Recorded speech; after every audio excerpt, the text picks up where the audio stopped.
My husband of 5 years handed me divorce papers in front of 50 people at my sister's housewarming party. He then pulled out his phone, dialed my father, and told him to bring his rusted tow truck to haul away his useless daughter. Exactly 60 seconds later, the ground beneath the Atlanta suburbs began to shake. 9 black Cadillac Escalade SUVs swerved into the driveway, heavily armed men stepped out, and my father emerged wearing a bespoke suit to slap a $1 million check against my ex-husband's chest. The crystal champagne flute chimed sharply, cutting through the low hum of R&B music and the chatter of 50 elite guests. We were standing in the sprawling living room of the new McMansion. My sister Jasmine and her husband Brad had just purchased in the affluent Atlanta suburbs. The catering staff froze. The guests turned their attention to the center of the room. My husband Darius stood there looking every bit the successful tech sales director in his tailored navy suit, an arrogant smirk playing on his lips. I stood beside him holding a glass of sparkling water, wearing the simple, unassuming beige dress I always wore to play the part of the modest administrative assistant. I expected a toast to family, or perhaps a boastful comment about his latest quarter sales. Instead, Darius reached inside his suit jacket, pulled out a thick manila envelope, and threw it directly at my chest. The heavy packet hit me and dropped to the pristine hardwood floor, spilling official legal documents across the floorboards. The words, "Petition for Dissolution of Marriage," were printed in bold black ink, visible to everyone in the front row of the crowd. A collective gasp rippled through the room. My sister Jasmine covered her mouth, though her eyes danced with obvious excitement. I did not flinch. I did not cry. I simply looked from the scattered papers on the floor up to the man I had spent the last 5 years supporting. "You are a parasite," Chloe Darius announced, his voice booming so every single guest could hear his cruelty. "You have zero ambition. You work a dead-end administrative job making pennies while I am out here grinding, closing deals, and building an empire. You are dragging down my potential, and I am done carrying dead weight." Before I could even formulate a response to this absurd public spectacle, the crowd parted. A stunning 24-year-old social media influencer, with a sleek, asymmetrical bob and a skin-tight crimson dress, walked up to Darius. He wrapped his arm around her waist, pulling her flush against his side. She looked me up and down with an expression of pure pity, her perfectly manicured nails resting on his chest. "This is Kiara," Darius declared proudly. "She has 2 million followers. She understands brand building. She understands what it takes to be a high-value partner to a high-value man. I need a woman who matches my status. Chloe, not a woman who buys her clothes off the clearance rack and brings zero equity to the table. You are holding me back from my destiny." I stood in the center of the room, feeling the eyes of 50 people burning into my skin. I looked toward the plush velvet sofa where my mother Yvonne was sitting. I expected the woman who raised me to stand up, march across the room, and slap the man who had just publicly humiliated her daughter. Instead, Yvonne calmly adjusted her extravagant designer church hat, took a slow sip of her wine, and shook her head in sheer disappointment. "I told you, Chloe," my mother scoffed, her voice carrying easily across the silent room. "I told you a man like Darius needs submission and a wife who keeps up her appearance. You embarrassed this family. You let yourself go, you settled for mediocrity, and now you have lost a good Christian provider. You have nobody to blame but yourself." The betrayal hit harder than the divorce papers. My own mother was siding with the man who had just introduced his mistress at a family gathering. But the humiliation was far from over. Brad, my condescending white brother-in-law, stepped out from the crowd. Brad was a real estate broker who loved nothing more than acting as the ultimate savior for our family, constantly offering unsolicited, patronizing financial advice. He walked up to me with a smug grin, reached into his pocket, and pulled his silver money clip. He slid a crisp $100 bill from the stack and shoved it forcefully into my hand. "Here, kiddo," Brad said, his tone dripping with fake sympathy. "Call an Uber back to whatever rough neighborhood you are planning to crash in tonight. I think there is a cheap motel near the highway. Darius, my guy, welcome to freedom. Drinks are on me tonight." Darius laughed, slapping Brad on the shoulder as the two men shared a moment of toxic solidarity. The influencer giggled, burying her face in Darius's neck. I looked down at the $100 bill in my hand. I did not throw it back. I did not scream. I maintained an icy, absolute composure watching them revel in their perceived victory. Darius pulled his latest smartphone from his pocket. "You know what?" he sneered, his eyes locking onto mine with malicious intent. "Let us make this a clean break. Let us get your embarrassing roots out of this upscale neighborhood once and for all." He dialed a number and tapped the speakerphone button, holding the device up for the entire room to hear. The phone rang twice before a deep, calm voice answered. "Hello. It was my father, Elias. To my mother, my sister, and my husband, Elias was a massive failure. He wore faded Carhartt work jackets, drove a rusted tow truck, and spent his days managing what they thought was a failing auto shop. They excluded him from events like this because he did not fit their shiny fake aesthetic." Old man Darius shouted into the phone, making sure his voice echoed through the high ceilings. "Bring your rusted junk hauler to Brad's estate right now. Come pick up your useless daughter. I am divorcing her. I do not want her anymore, and she needs someone to haul her trash bags back to the slums." The line was quiet for a long moment. The elite guests whispered among themselves, some laughing, others watching with morbid fascination. Then my father's voice came through the speaker, dangerously quiet and utterly unbothered. "Are you absolutely sure about that, Darius? I have never been more sure of anything in my life." Darius laughed, looking at Brad for validation. "Come get your trash, old man, before I have security throw her off the property." "You have exactly 1 minute," Elias replied, and the line went dead. Darius snorted, putting his phone away. "He probably has to jump-start that piece of junk truck of his," he joked, drawing another round of laughter from my mother and sister. Jasmine leaned against Brad, looking at me with thinly veiled disgust. "I really hope he parks that ugly truck down the street," she complained loudly. "I do not want my neighbors thinking we associate with the help." I stood perfectly still, silently counting the seconds in my head. 10, 20, 30. Darius turned his attention back to his new girlfriend, whispering something in her ear that made her smile. Brad signaled the catering staff to bring out more champagne to celebrate the divorce. My mother turned to her friends, already spinning a narrative about how she had warned Darius that I was a difficult wife. 40, 50. At exactly 60 seconds, a deep, rhythmic vibration began to shake the floorboards of the McMansion. It was not the rattling of an old engine. It was a synchronized, terrifying rumble that sounded like a military convoy. The guests closest to the front windows gasped and backed away, their champagne flutes trembling in their hands. Brad rushed to the window, his smug expression instantly vanishing, replaced by sheer panic. "What is going on outside?" Jasmine shrieked, running to join her husband. I turned slowly and walked toward the grand double doors of the house. Darius followed, his brow furrowed in confusion, the influencer trailing nervously behind him. We stepped out onto the massive front porch, and the sight before us paralyzed every single person in the house. 9 gleaming, brand-new, black Cadillac Escalade SUVs had swerved into the long driveway, their tires screeching against the pavement in perfect unison. They blocked every possible exit, dominating the manicured landscaping. Before anyone could breathe, all 9 vehicles opened simultaneously. Heavily armed private security personnel wearing tailored black suits and earpieces stepped out.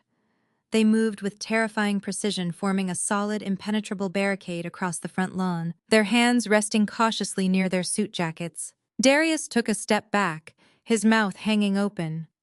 Brad stood frozen on his own porch, completely stripped of his arrogance. My mother clutched her chest, her designer hat tipping backward as she stared at the spectacle. The center vehicle, a custom-stretched Maybach SUV, idled quietly. The head of security, a towering man with a stern face, marched to the rear door and pulled it open. Stepping out of the Maybach was not a mechanic in a dirty jacket. It was Elias. He was wearing a bespoke midnight black Tom Ford suit that cost more than Darius made in an entire year. His shoes were polished to a mirror shine. As he stepped onto the pavement, he unclasped a heavy diamond-encrusted Rolex from his wrist and casually tossed it to his head of security. "Hold this," he instructed quietly. "I do not want to scratch it on this garbage." My father walked up the grand stone steps of the porch. The crowd of 50 guests parted, instantly terrified of the aura of absolute wealth and ruthless power he projected. He did not look at my mother. He did not look at Brad.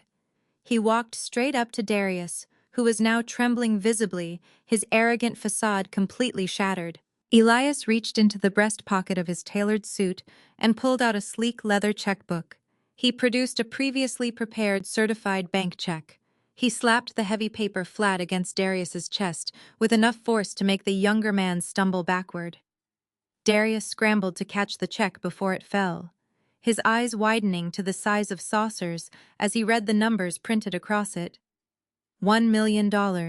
Compensation for wasting my daughter's 20s, Elias said, his voice echoing with absolute authority. Take it and get out of her sight forever. Darius was utterly speechless. He looked from the check to my father, then to me, his jaw trembling. But you are a mechanic, he managed to stammer out, his voice cracking. You drive a tow truck. I own the logistics corporation that builds the tow trucks, you absolute fool, Elias replied coldly. Now step back before my security removes you from my breathing space. Elias turned to me, the coldness in his eyes melting into deep protective warmth. He offered me his arm. Are you ready to go, CEO? He asked loud enough for the entire porch to hear. I smiled, taking his arm. I am more than ready, I replied.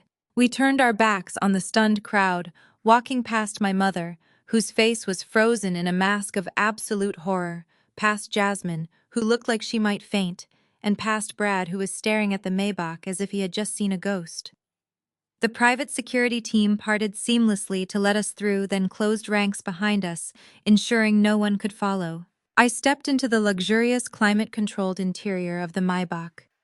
Elias slid in beside me and the heavy door closed with a solid, satisfying thud, sealing us away from the toxic wasteland of my former life. As the driver put the vehicle in gear and the convoy began to roll smoothly out of the neighborhood, I leaned forward and looked at the rearview mirror. Through the tinted glass, I could see Brad standing on the porch of his massive house, looking desperate and small. I turned to my father, a genuine smile spreading across my face. Hey, Pops, I said softly. Isn't Brad 2 months late on the mortgage for that house? Time for our company to foreclose, right? Elias chuckled, pouring 2 glasses of sparkling water from the vehicle's mini fridge. Tomorrow morning, sweetheart, he replied. Let them sleep on it tonight. Tomorrow we take everything. The smooth purr of the Maybach engine felt like a gentle hum against the chaotic noise of the life I was leaving behind. As my father and I drove away from the extravagant housewarming party, the heavy tint of the windows shielded us from the glaring afternoon sun.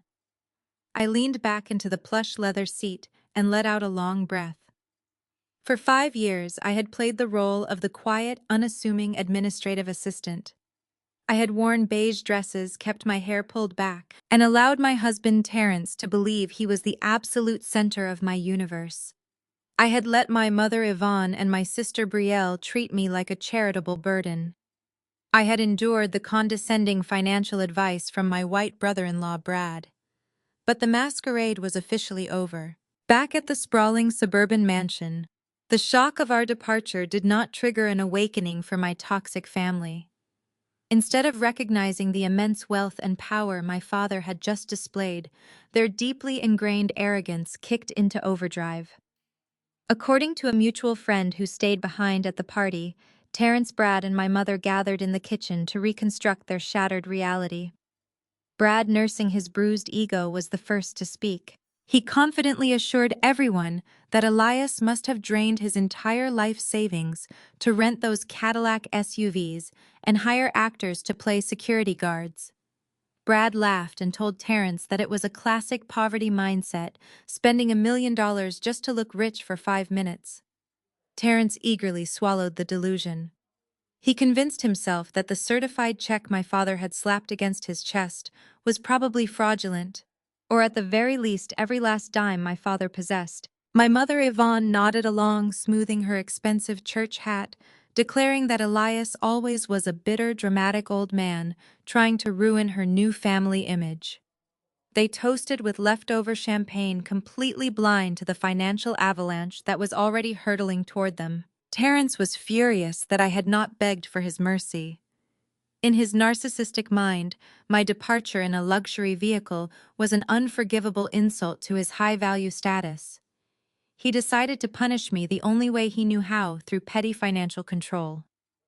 As the Maybach navigated the busy Atlanta highways toward my actual residence, my phone buzzed in my lap. It was an automated alert from my bank. Terrence had just frozen our joint checking account. A moment later, another notification appeared. He had canceled my access to the joint credit card. He wanted to make sure I had absolutely no money to survive the night. He wanted me sleeping in a cheap motel, terrified and desperate, crawling back to him by sunrise. My phone vibrated again. This time it was a text message directly from Terrence.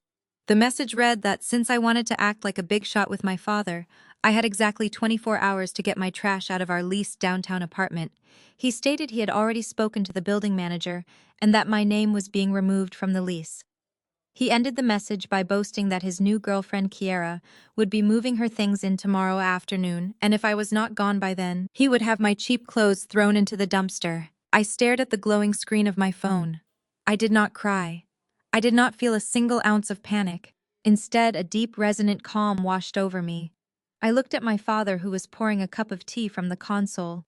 I read the message aloud to him. Elias took a slow sip of his tea and shook his head. He noted that a foolish man builds his house on sand, but an arrogant man builds his house on a volcano and complains when it gets hot. We pulled into the private underground parking garage of a towering glass skyscraper in the heart of downtown Atlanta. This was not the mid-tier luxury building I had shared with Terrence. This was the Apex Towers, the most exclusive residential and commercial building in the city. The private elevator took us directly to the penthouse suite, a sprawling 5,000-square-foot residence with floor-to-ceiling windows offering a panoramic view of the skyline. This was my real home. This was the sanctuary I had purchased 3 years ago under an anonymous trust. I had barely taken off my coat when my phone began to ring loudly. The caller ID displayed my mother, Yvonne. I accepted the call and put it on speakerphone, placing the device on the marble kitchen island. I did not even get a chance to say hello before her voice shrieked through the speaker. "Chloe, you have completely lost your mind," my mother yelled, her voice dripping with venom. "How dare you let your father pull a stunt like that at Brad and Brielle's housewarming party? You embarrassed this entire family in front of important investors." Brad was humiliated. "You need to turn that rented car around right now, march back to this house, and beg Terrence for forgiveness." I leaned against the cool marble counter and asked her why I would ever apologize to a man who handed me divorce papers and introduced his mistress in front of 50 people. "Because you are a mediocre wife," Yvonne snapped back. "You do not support him. You do not dress like you belong in his tax bracket. Terrence is a director now, and you are just a lowly secretary. You should be grateful he kept you around this long. Now listen to me." I spoke to Brad. "If you apologize properly, Brad is willing to give you a job answering phones at his real estate brokerage so you do not end up homeless." The sheer audacity of her words ignited a cold fire in my chest. I had spent my entire life biting my tongue, playing the obedient daughter to a mother who saw me only as a stepping stone for her golden child, Brielle. But the time for silence was over. "You want to talk about being grateful," I said, my voice dropping to a low, dangerous register. "You demand that I beg for scraps from a white man who condescends to our entire family. Let us talk about real gratitude, Mother. Let us talk about the $80,000 college fund that Grandma left specifically for my education." The line went completely silent for a few seconds. Yvonne clearly did not expect me to bring up the past. I continued, my words striking like physical blows. "You stole that money, Mother. You forged my signature when I was 19 years old, drained the entire $80,000 and used it to buy Brad a brand new Porsche for his wedding gift, just so you could look like a wealthy mother-in-law to his rich white family. You bought his approval with my future." Yvonne scoffed defensively. "That was family money. I made a strategic decision to secure your sister's generational wealth. Brad is going to make us millions." "Generational wealth," I repeated, letting out a sharp laugh. "You sold out your own flesh and blood for a sports car." I had to drop out of my day classes. I worked 3 brutal night shifts at a diner and a call center just to pay off my student loans. I sacrificed my youth and my health so Brielle could play rich housewife on my dime. You never protected me. You only exploited me to fund your pathetic obsession with high society status. "You are a bitter, ungrateful child," Yvonne hissed. Your father has poisoned your mind with his poverty mentality. Do not come crying to me when you are out on the street tomorrow. I ended the call without another word. The silence in the penthouse was profound. Elias stood by the window looking out over the city. He did not offer empty platitudes. He simply told me that I had carried their weight for too long and it was time to let them sink on their own. I picked up my phone again. Terrence thought he had checkmated me with his eviction notice. He truly believed he had all the power because he made a low six-figure salary and leased a nice apartment. He had absolutely no idea who he had married. I dialed a private number. It rang once before a sharp professional voice answered. Good evening, Madam CEO. It was Marcus, my lead private wealth manager and legal counsel for Apex Holdings. Marcus, I said calmly. I need you to pull the ownership file on the downtown lofts on Fifth Avenue. Yes, Madam, Marcus replied, the sound of rapid typing echoing through the phone. Pulling the file now. Apex Holdings acquired the entire residential building and the underlying commercial property 18 months ago through our subsidiary trust. We hold full operational control. Excellent, I replied. Unit 1204. The tenant is Terrence Crawford. He is currently on a month-to-month lease. I want you to initiate a change of management protocol effective immediately. Understood, Marcus said. What are your specific directives? Raise his monthly rent by 400%. I instructed pacing across the hardwood floor. Terminate his access to the VIP underground parking garage. Deactivate his keycard for the rooftop pool, the fitness center, and the resident lounge. Draft a formal legal notice stating that the building is undergoing luxury renovations and all month-to-month tenants who do not accept the new rate must vacate the premises within 3 days. Have it taped to his front door by 5 o'clock tomorrow morning. It will be done exactly as you have requested, Marcus confirmed without hesitation. Will there be anything else? Yes, I added, looking at the city lights. Ensure the building management tow trucks are on standby tomorrow.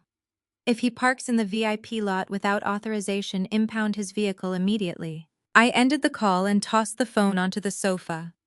Terrence wanted to play games with housing and financial security. I was going to show him what real leverage looked like. He thought he was tossing out a piece of trash, but he had just declared war on the landlord of his entire life. The night passed peacefully. I slept in a king-sized bed with high thread count sheets surrounded by absolute quiet. I did not miss Terrence. I did not miss the constant anxiety of trying to shrink myself so his fragile ego could take up more space in the room. I woke up feeling rejuvenated, ready to dismantle the fake empire my family had built. Across town, morning broke with a very different energy for my ex-husband. According to the building manager who sent me a detailed report later that day, Terrence woke up early, eager to pack my belongings into garbage bags before he went to work.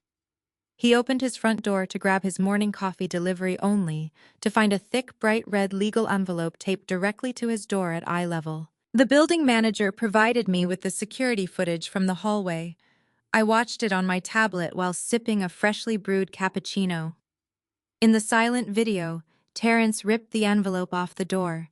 He wore silk pajamas, his hair messy. He opened the letter, and I watched his posture completely change.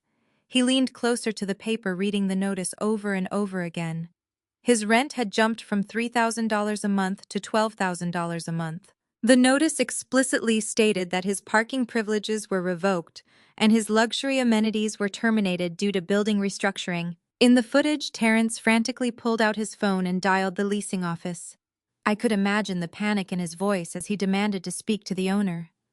The building manager followed my instructions perfectly politely, informing him that the new corporate owners, Apex Holdings, did not negotiate with month-to-month tenants. Terrence stormed down the hallway in a panic. He tried to use his keycard to access the executive elevator that led to the parking garage. The card reader flashed a bright red light. Access denied. He slammed his hand against the scanner, looking around the empty hallway as if expecting someone to pop out and tell him it was a prank. He had wanted to evict me with 24 hours' notice. Now he was trapped in an apartment he could no longer afford, stripped of the luxury amenities he used to impress his superficial Instagram girlfriend.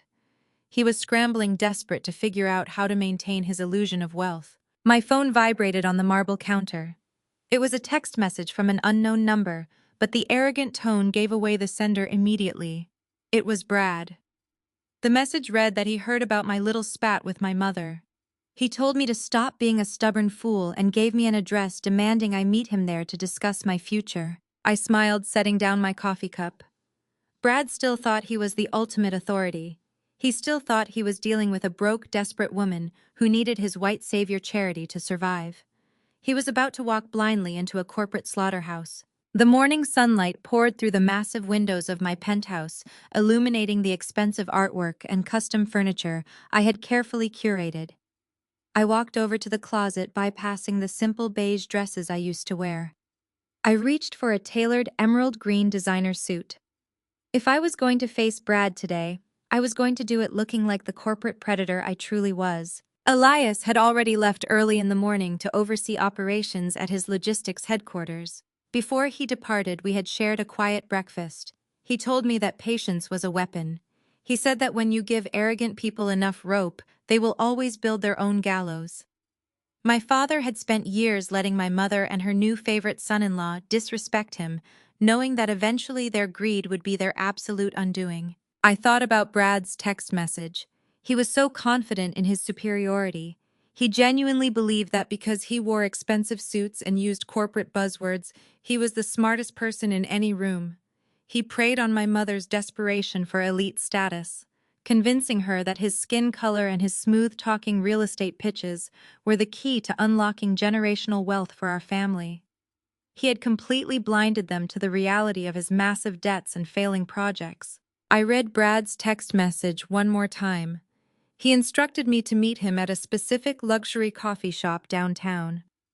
He said he had 30 minutes to spare between his very important meetings, and if I showed up looking presentable and apologized for disrespecting the family, he might consider letting me work the reception desk at his firm. He added that the pay would be minimum wage, but it was better than living on the streets. The sheer narcissism radiating from his words was almost impressive. He wanted me to grovel. He wanted to break my spirit and force me to acknowledge him as the ultimate provider and savior of the family. He wanted to put me in a subservient role so he could parade his power in front of my sister Brielle and my mother. I did not reply to his text message. Silence is often the most terrifying response to a narcissist who expects immediate compliance. Instead, I finished my cappuccino, gathered my leather briefcase, and stepped into my private elevator. Terrence was currently trapped in an apartment building he could not afford, fighting with property managers who were under my direct command. My mother was sitting in her suburban home fuming with anger because she could no longer control my life. And Brad was waiting at a coffee shop preparing a condescending speech for a broke woman who did not actually exist. I walked out into the bustling city streets, feeling the warmth of the sun on my face. The illusion of wealth that my family worshipped was built entirely on lies, stolen funds, and crushing credit card debt. They had sacrificed my future to build a house of cards. But they had no idea that I controlled the wind. The eviction notice taped to Terrence's door was just the opening move. The real demolition of their fake empire was just beginning, and I was going to dismantle their lives brick by brick. Every single insult they threw at me was about to be returned with devastating financial force. They wanted a useless, broken daughter who begged for scraps. I was going to give them a ruthless corporate queen. The game was over. It was time for sweet justice. The morning sun reflected off the floor-to-ceiling windows of my penthouse, overlooking the sprawling Atlanta skyline. I stood in the massive kitchen, wearing an emerald green designer suit that felt like armor. My hands wrapped around a warm cup of espresso, the rich aroma filling the pristine space. I had just finished reviewing the latest financial reports for Apex Holdings when the private elevator chimed. I had not authorized any visitors. The security protocol usually required front desk verification, but the heavy oak doors slid open anyway. Stepping onto the Italian marble floor of my foyer was Brad. My white brother-in-law stood there in a cheap gray suit, looking around the $5 million residence with wide eyes. He had clearly manipulated one of the building staff members, perhaps spinning a lie about a family emergency to bypass the security desk. Brad always believed rules did not apply to him. He walked into the living room, his leather shoes clicking loudly against the polished stone, completely uninvited and unapologetic. He whistled low under his breath, taking in the custom velvet furniture, the imported chandeliers, and the original modern artwork hanging on the pristine solid white walls. I remained perfectly still behind the kitchen island, watching him intrude upon my sanctuary. Brad had always carried himself with an unbearable sense of superiority. He married my sister Jasmine and immediately appointed himself the ultimate authority on how our family should operate. He constantly dispensed unsolicited financial advice, positioning himself as the brilliant savior who would elevate our standing in society. Now he was trespassing in my home, assuming he held all the power. He finally noticed me standing in the kitchen. A smug, patronizing smile spread across his face as he walked toward the open marble counter space. "Well, look at you," Brad said, leaning his forearms against the expensive stone. "I have to admit, Chloe, when Terrence threw you out yesterday, I thought you would be sleeping on a park bench. I certainly did not expect you to find a gig as a live-in maid so quickly. You must have begged the staffing agency to place you in a penthouse like this.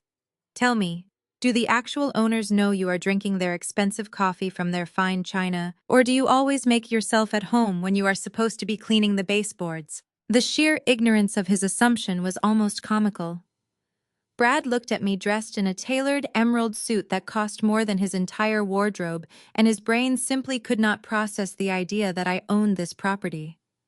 In his narrow, prejudiced mind, the only way a black woman like me could stand in a $5 million penthouse was if I was hired to scrub the floors. I did not correct him. I took a slow, deliberate sip of my espresso, letting the silence stretch between us. Silence always made arrogant men uncomfortable, and Brad visibly flinched. He shifted his weight, pulling at the collar of his shirt. "Listen, Chloe," he continued, dropping the playful tone for something much more condescending. "I came here to do you a favor. I know things got a little heated at the housewarming party yesterday. Terrence was completely out of line with that public divorce stunt, but you have to understand his perspective. You let your emotions dictate your life, and quite frankly, you black women let your emotions dictate your finances. You do not think logically about the future. You just react to things, and that is why you fail." I felt a cold fire ignite in my chest, but I kept my expression entirely neutral. "Your father's little rental car stunt yesterday was cute," Brad chuckled, shaking his head. "Bringing those black SUVs and handing Terrence a fake $1 million check. It was a nice theatrical display. But let us be realistic here. We all know Elias is just a mechanic who drives a rusted tow truck. He probably drained his meager retirement fund to rent those vehicles for 10 minutes just to save your feelings. It is a classic poverty mindset, blowing your money on very flashy illusions." Brad reached into his briefcase and pulled out a stack of business cards. He slid one across the marble counter toward me. "I am here to be realistic because clearly your father cannot be. I am willing to offer you a lifeline. You cannot survive as a maid forever, Chloe. Let me help you. I can get you a job answering phones at my real estate brokerage. You will be fetching coffee, organizing my files, and greeting my clients. It pays minimum wage, but it is steady work. It will keep you off the streets and out of any trouble." I looked down at the cheap, flimsy business card resting on my imported marble counter. The audacity of this man was staggering. He was standing in a penthouse that I owned inside a skyscraper that my company managed, offering me a minimum wage job fetching his coffee. I looked up from the card and met his eyes. "You are offering me a job as your receptionist?" I asked, my voice calm and smooth, devoid of the anger he so desperately wanted to provoke. I wanted him to keep talking now. I wanted him to dig his shallow grave even deeper. "Exactly," Brad said, puffing out his chest with immense pride. "You need stability, and I am the only one in this family who truly understands how to build a legacy. In fact, I am about to secure our family's financial future permanently." He reached back into his briefcase and pulled out a thick, glossy presentation folder. He slammed it down on the counter next to his business card. "This right here is a $50 million commercial real estate project.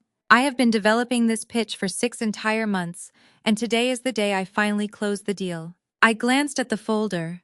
The logo on the front belonged to a mid-tier development firm, but the target investor name, printed in bold letters, made me want to laugh out loud. The target investor was Apex Holdings.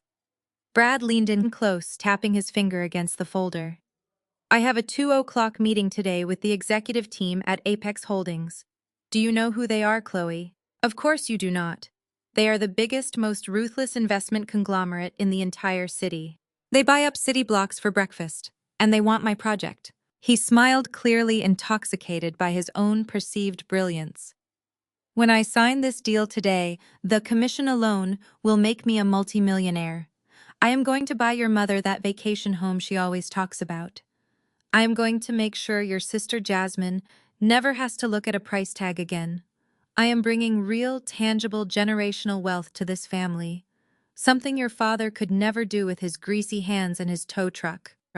This is how the real world works, Chloe. You need to align yourself with wealthy winners if you want survival. I took another slow sip of my espresso. The bitterness of the coffee perfectly matched the sweetness of the moment. Brad had absolutely no idea that the ruthless investment conglomerate he was praising was completely under my control. He was bragging about pitching a $50 million project to a company where I sat as the chief executive officer. He was trying to use my own money to prove his superiority over my father and me. The supreme irony of his arrogant monologue was almost too perfect to disrupt. I simply watched him perform his pathetic little victory dance today. And you know what? Brad added, feeling generous in his delusion. Because I am a good guy and because I believe in taking care of my wife's family, I might even throw your old man a bone. When Apex Holdings approves my commercial project, there is going to be a lot of demolition involved. Thousands of tons of garbage and debris will need to be cleared from the construction site. I will tell the contractors to hire Elias. I will let your father haul the scrap metal and broken concrete in his little tow truck. It will keep him busy. He winked at me, completely satisfied with his generous offer. So think about the receptionist job, Chloe. Call me when you finish polishing the floors in this place. I will tell Human Resources to expect your application. With that final degrading remark, Brad packed his shiny presentation folder back into his briefcase. He snapped the latches shut, adjusted his cheap tie, and turned to leave. He walked back across the Italian marble floor, his shoes clicking with the unearned confidence of a man who thought he ruled the universe. He stepped into the private elevator without looking back once today. The heavy oak doors closed behind him, sealing the penthouse in absolute silence. I remained standing at the kitchen island, staring at the business card he had left behind. I did not throw it away. I picked it up and held it between my manicured fingers, feeling the cheap cardstock. Brad wanted to be the savior. He wanted to be the wealthy patriarch who controlled our family through financial manipulation. He wanted to humiliate my father by offering him scraps from a construction site. He wanted me fetching his coffee for minimum wage while he played a powerful executive boss. I walked over to the floor-to-ceiling window and looked down at the bustling city streets far below. I could see the tiny ant-like vehicles navigating the traffic. Somewhere down there, Brad was walking to his car, probably calling my sister Jasmine to brag about how he had just put me in my place.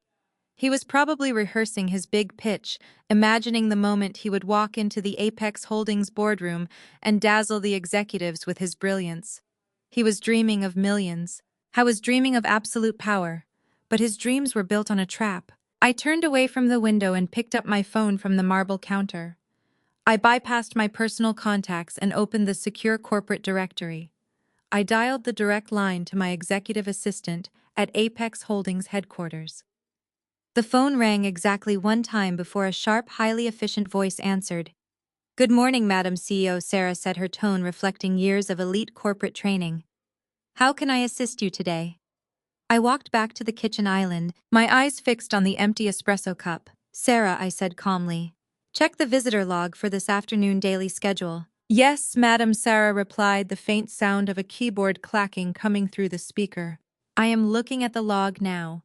You have a few internal reviews and a real estate acquisition pitch scheduled for 2 o'clock. I smiled. The 2 o'clock pitch is from a broker named Brad. He is presenting a $50 million commercial development project. Sarah confirmed the details instantly.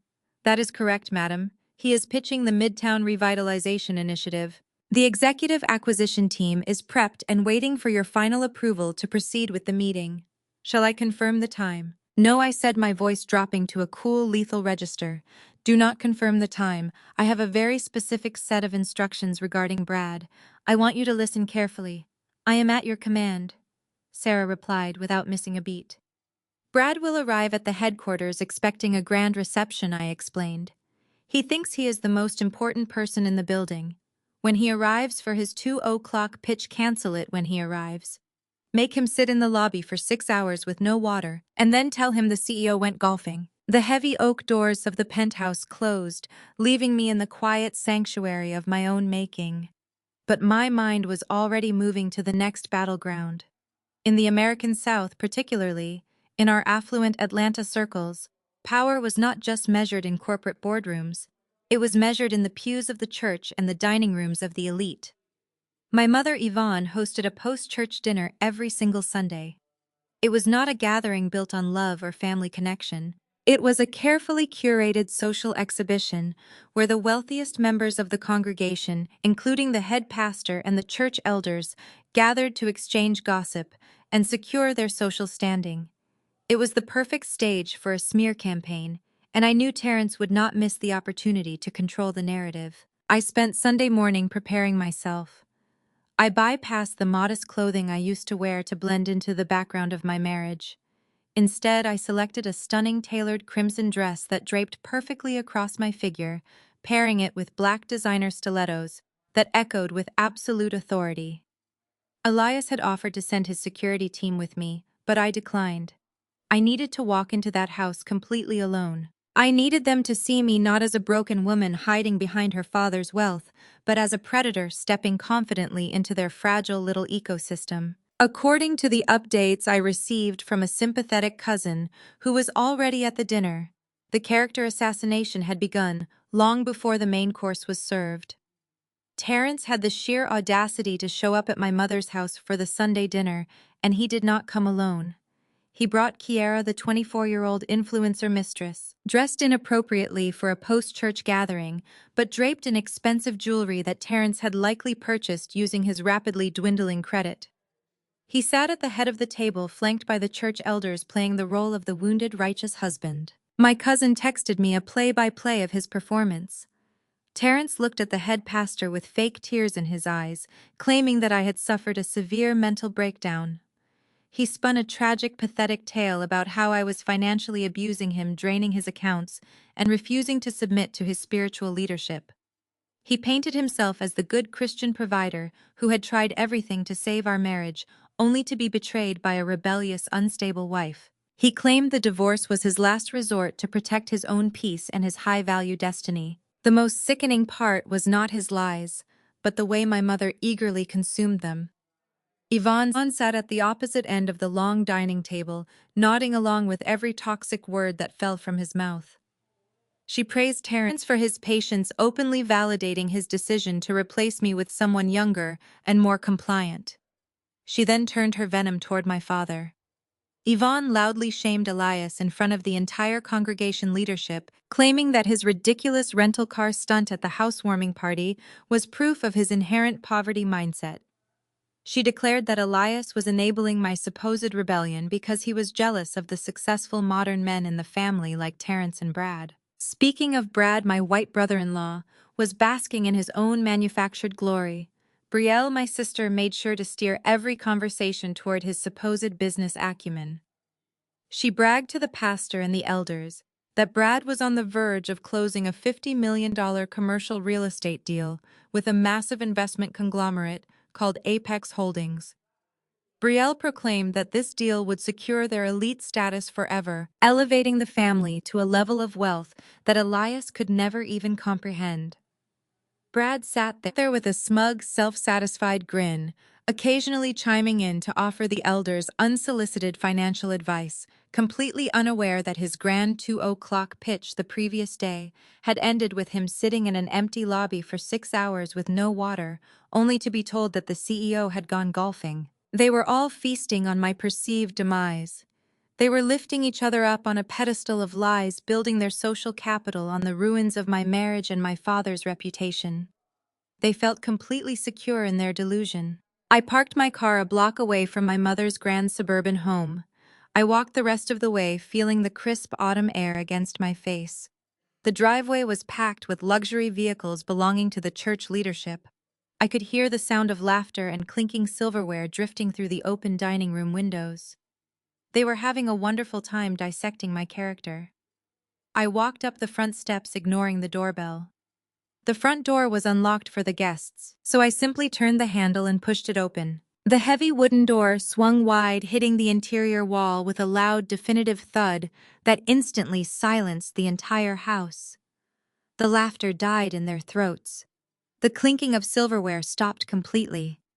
I stepped into the grand foyer, my crimson dress catching the light of the crystal chandelier overhead. The sound of my stilettos clicking against the hardwood floor echoed through the sudden suffocating quiet as I walked slowly into the formal dining room. There were at least 30 people gathered around the massive table and the adjacent seating areas, every single eye locked onto me. Terrence dropped his fork, his mouth falling slightly open as he took in my appearance. I did not look like a woman who had suffered a mental breakdown.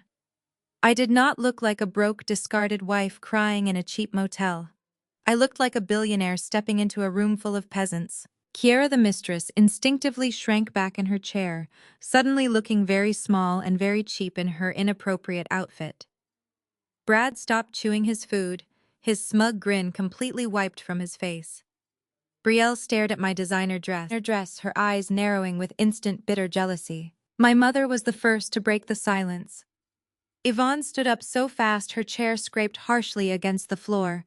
"Chloe," she gasped, her voice shrill and trembling with rage.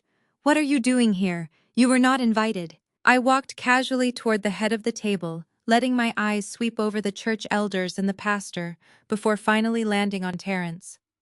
"I heard you were telling stories about me," I said, my voice smooth and perfectly controlled. I thought it was only fair that I show up in person to see if Terrence had the courage to repeat his pathetic lies while looking me in the eye. Terrence swallowed hard, shifting his gaze away from me.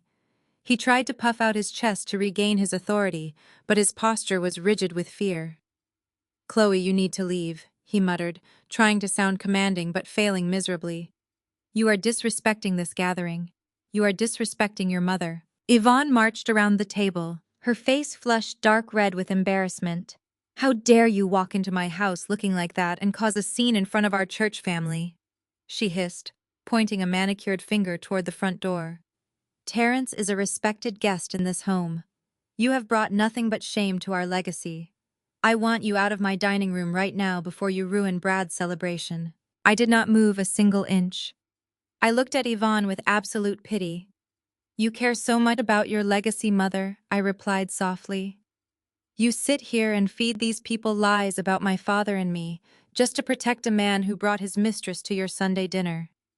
You worship the illusion of wealth so desperately that you cannot even see when the floor is collapsing beneath you." Brad decided it was his moment to play the white savior again.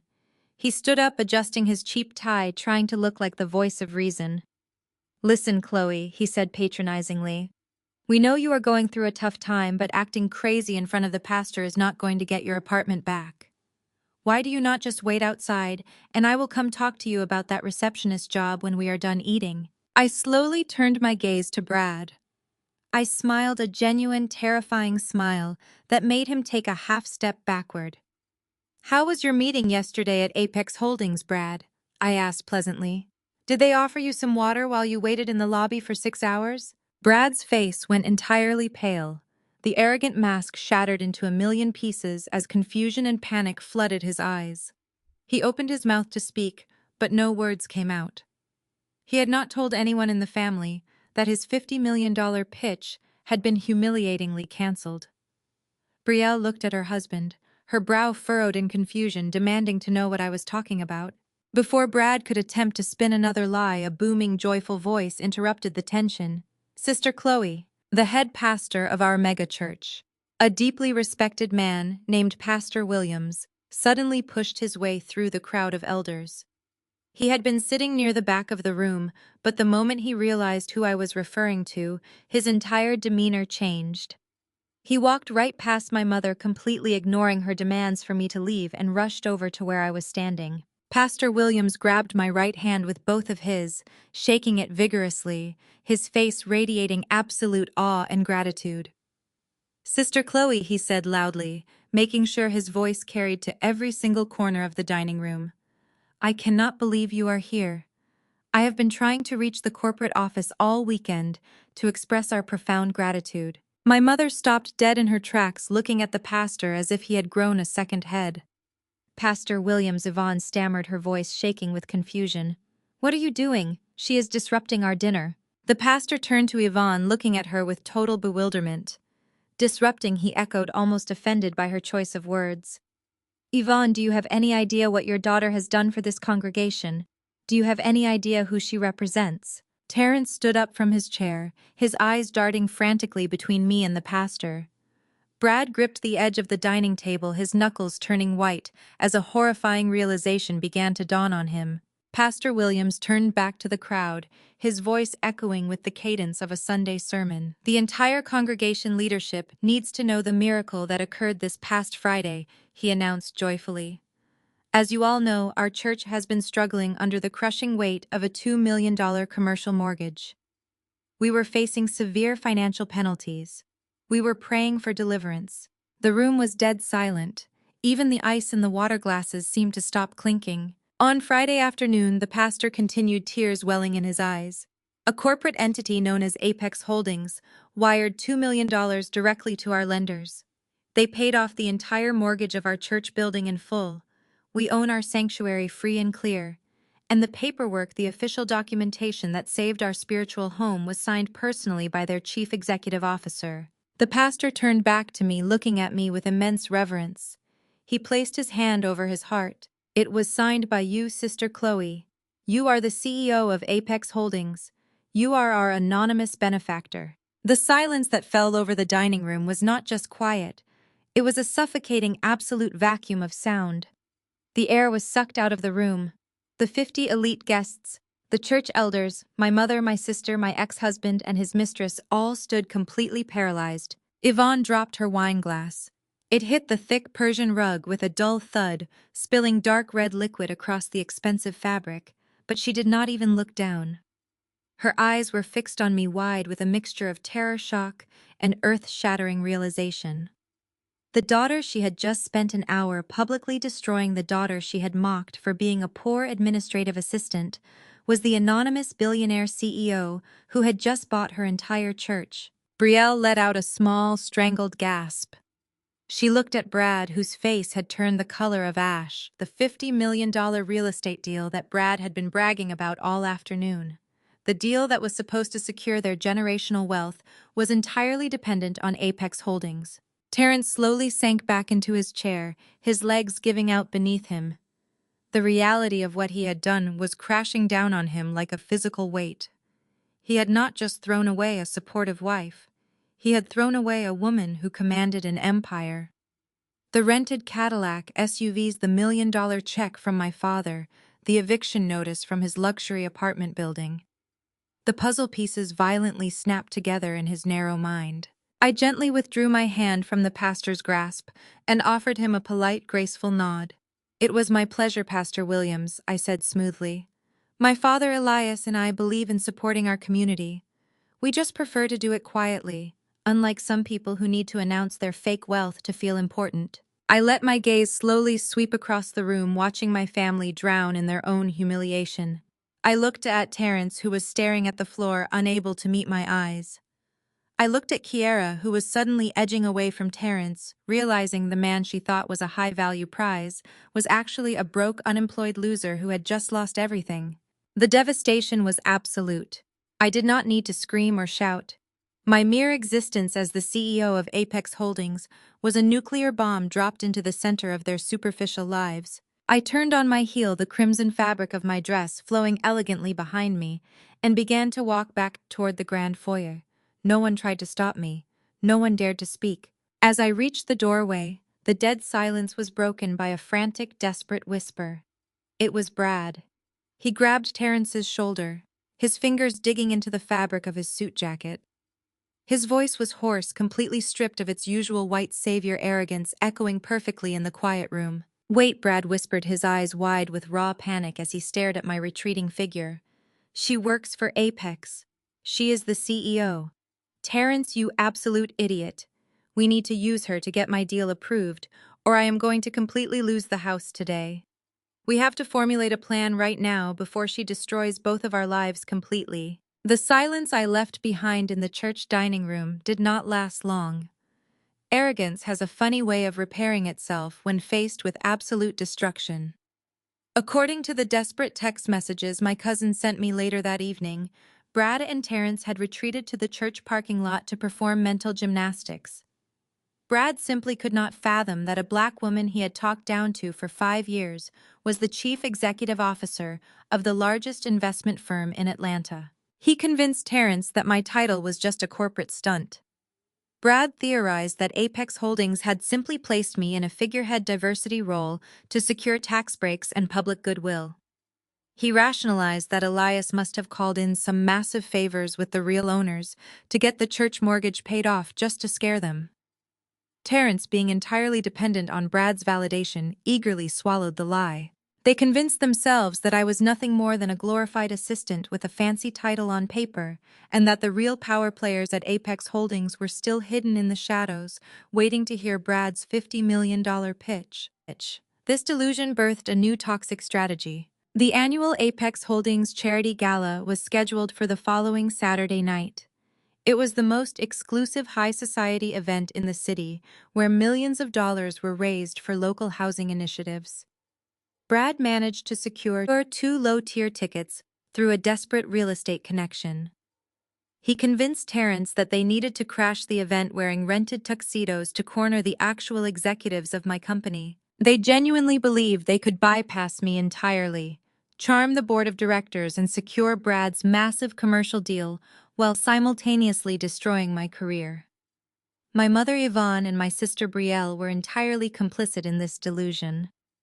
Yvonne refused to accept that her status was now entirely dependent on the daughter she had publicly humiliated. Instead, she chose to believe Brad's theory that my wealth was a temporary illusion. She and Brielle spent the rest of the week maxing out their remaining credit cards to rent designer gowns and cheap luxury accessories.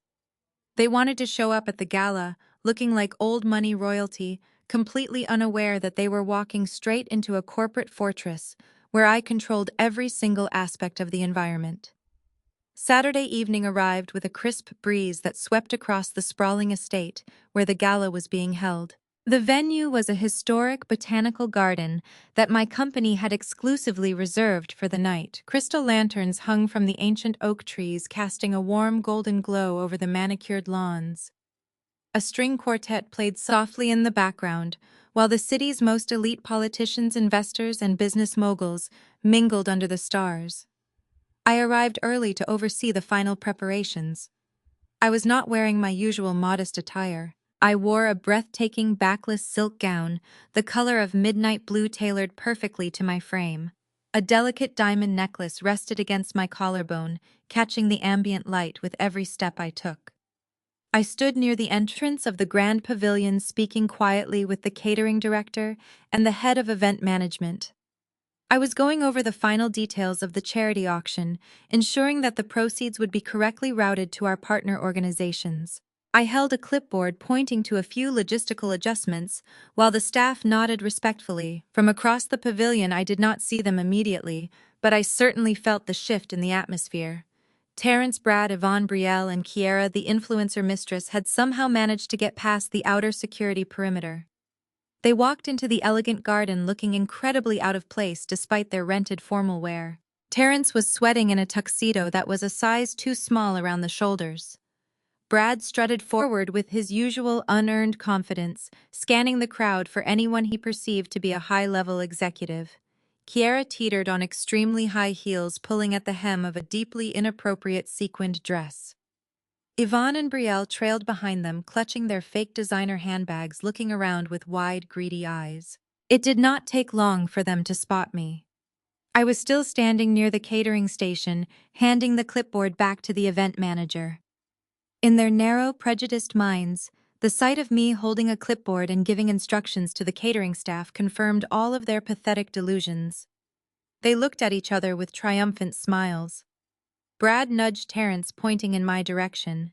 He whispered that he knew I was just a glorified event planner pretending to be a chief executive officer. They assumed I was working the gala as a low-level staff member, assigned to manage the food and drinks. They could not resist the opportunity to humiliate me in front of Atlanta elite. Terrence grabbed Kiera's hand and led the charge, marching straight toward the catering station with Brad and the rest of the family close behind. I saw them approaching from the corner of my eye. I smoothly handed the clipboard to the manager and turned to face them, maintaining an expression of absolute calm. Terrence stopped a few feet away, looking me up and down with a sneer. "Look who is working the night shift." He mocked, his voice loud enough to draw the attention of nearby guests. "I guess playing chief executive officer at church does not pay the bills, does it, Chloe? Good to see you are back where you belong, fetching drinks for the real power players." I did not say a word. I simply looked at him with the kind of pity one reserves for a trapped animal. My silence only infuriated him more. He wanted a reaction. He wanted me to shrink and apologize. Kiera decided it was her moment to She stepped forward, swinging her hips in a wildly exaggerated motion. She held a full glass of dark red wine in her right hand. As she stepped close to me, she intentionally stumbled, thrusting her arm forward. The thick, dark liquid splashed directly across the front of my midnight blue silk gown, ruining the expensive fabric instantly. "Oops, so sorry, honey," Kiera sneered, her voice dripping with fake sympathy and blatant malice. She did not even attempt to hide the smirk on her face. "Make sure you clean that up quickly. Terrence is a VIP guest tonight, and we do not want you getting fired for looking like a sloppy waitress." Terrence laughed, wrapping his arm around her waist. Brad chuckled, shaking his head as if watching a pathetic comedy routine. Brielle covered her mouth to hide her smile, clearly enjoying the sight of my ruined dress. Suddenly, my mother Yvonne rushed forward from the back of the group. She did not come to defend me or offer me a napkin. She aggressively grabbed my upper arm, her fingernails digging into my skin. She pulled me roughly toward the shadows of the catering tent, her face twisted in absolute rage. "Go hide in the kitchen right now," Yvonne hissed, her voice a desperate, frantic whisper. "You are embarrassing us. Brad is about to meet the real CEO of Apex Holdings and secure our generational wealth. If his investors see my daughter looking like a clumsy, stained waitress, you will ruin everything for this family. Get out of our sight before I have security throw you out." She let go of my arm, expecting me to run away in tears. She expected me to retreat into the shadows and scrub the wine out of my dress, while they enjoyed the luxury event I had funded. I stood perfectly still, letting the cool night air brush against my face. I looked down at the dark wine stain blooming across my silk gown. Then I looked up, meeting my mother's frantic gaze. I did not flinch. I did not raise my voice. I did not show a single ounce of fear or intimidation. I slowly raised my right hand into the air. I snapped my fingers exactly one time. The sound was sharp and clear, cutting through the ambient noise of the garden. The response was instantaneous. The head of event security, a massive, imposing man wearing a tailored black suit and a discreet earpiece, materialized from the crowd. He marched directly toward our group, his heavy footsteps signaling absolute authority. 4 other security personnel moved in silently behind him, forming a tight semicircle around my family. Terrence smiled broadly, stepping forward and adjusting his rented tuxedo jacket. He assumed the security team had arrived to remove me from the premises, just as my mother had threatened. Finally, Terrence said, looking at the head of security, "Take this waitress to the back. She is bothering the VIP guests and disrupting the event." The head of security did not even look at Terrence. He walked right past my ex-husband, right past Brad, and right past my mother. He stopped directly in front of me, bowing his head in a gesture of profound respect. He reached into his suit jacket and pulled out a pristine folded silk pashmina. It was a $500 accessory kept on standby for executive emergencies.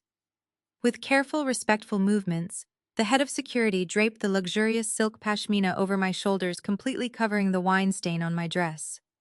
"Are you all right, Madam CEO?" he asked, his deep voice resonating with unwavering loyalty and deference. Do you require medical attention or fresh garments from the executive suite? I am perfectly fine, Marcus, I replied, my voice smooth and commanding.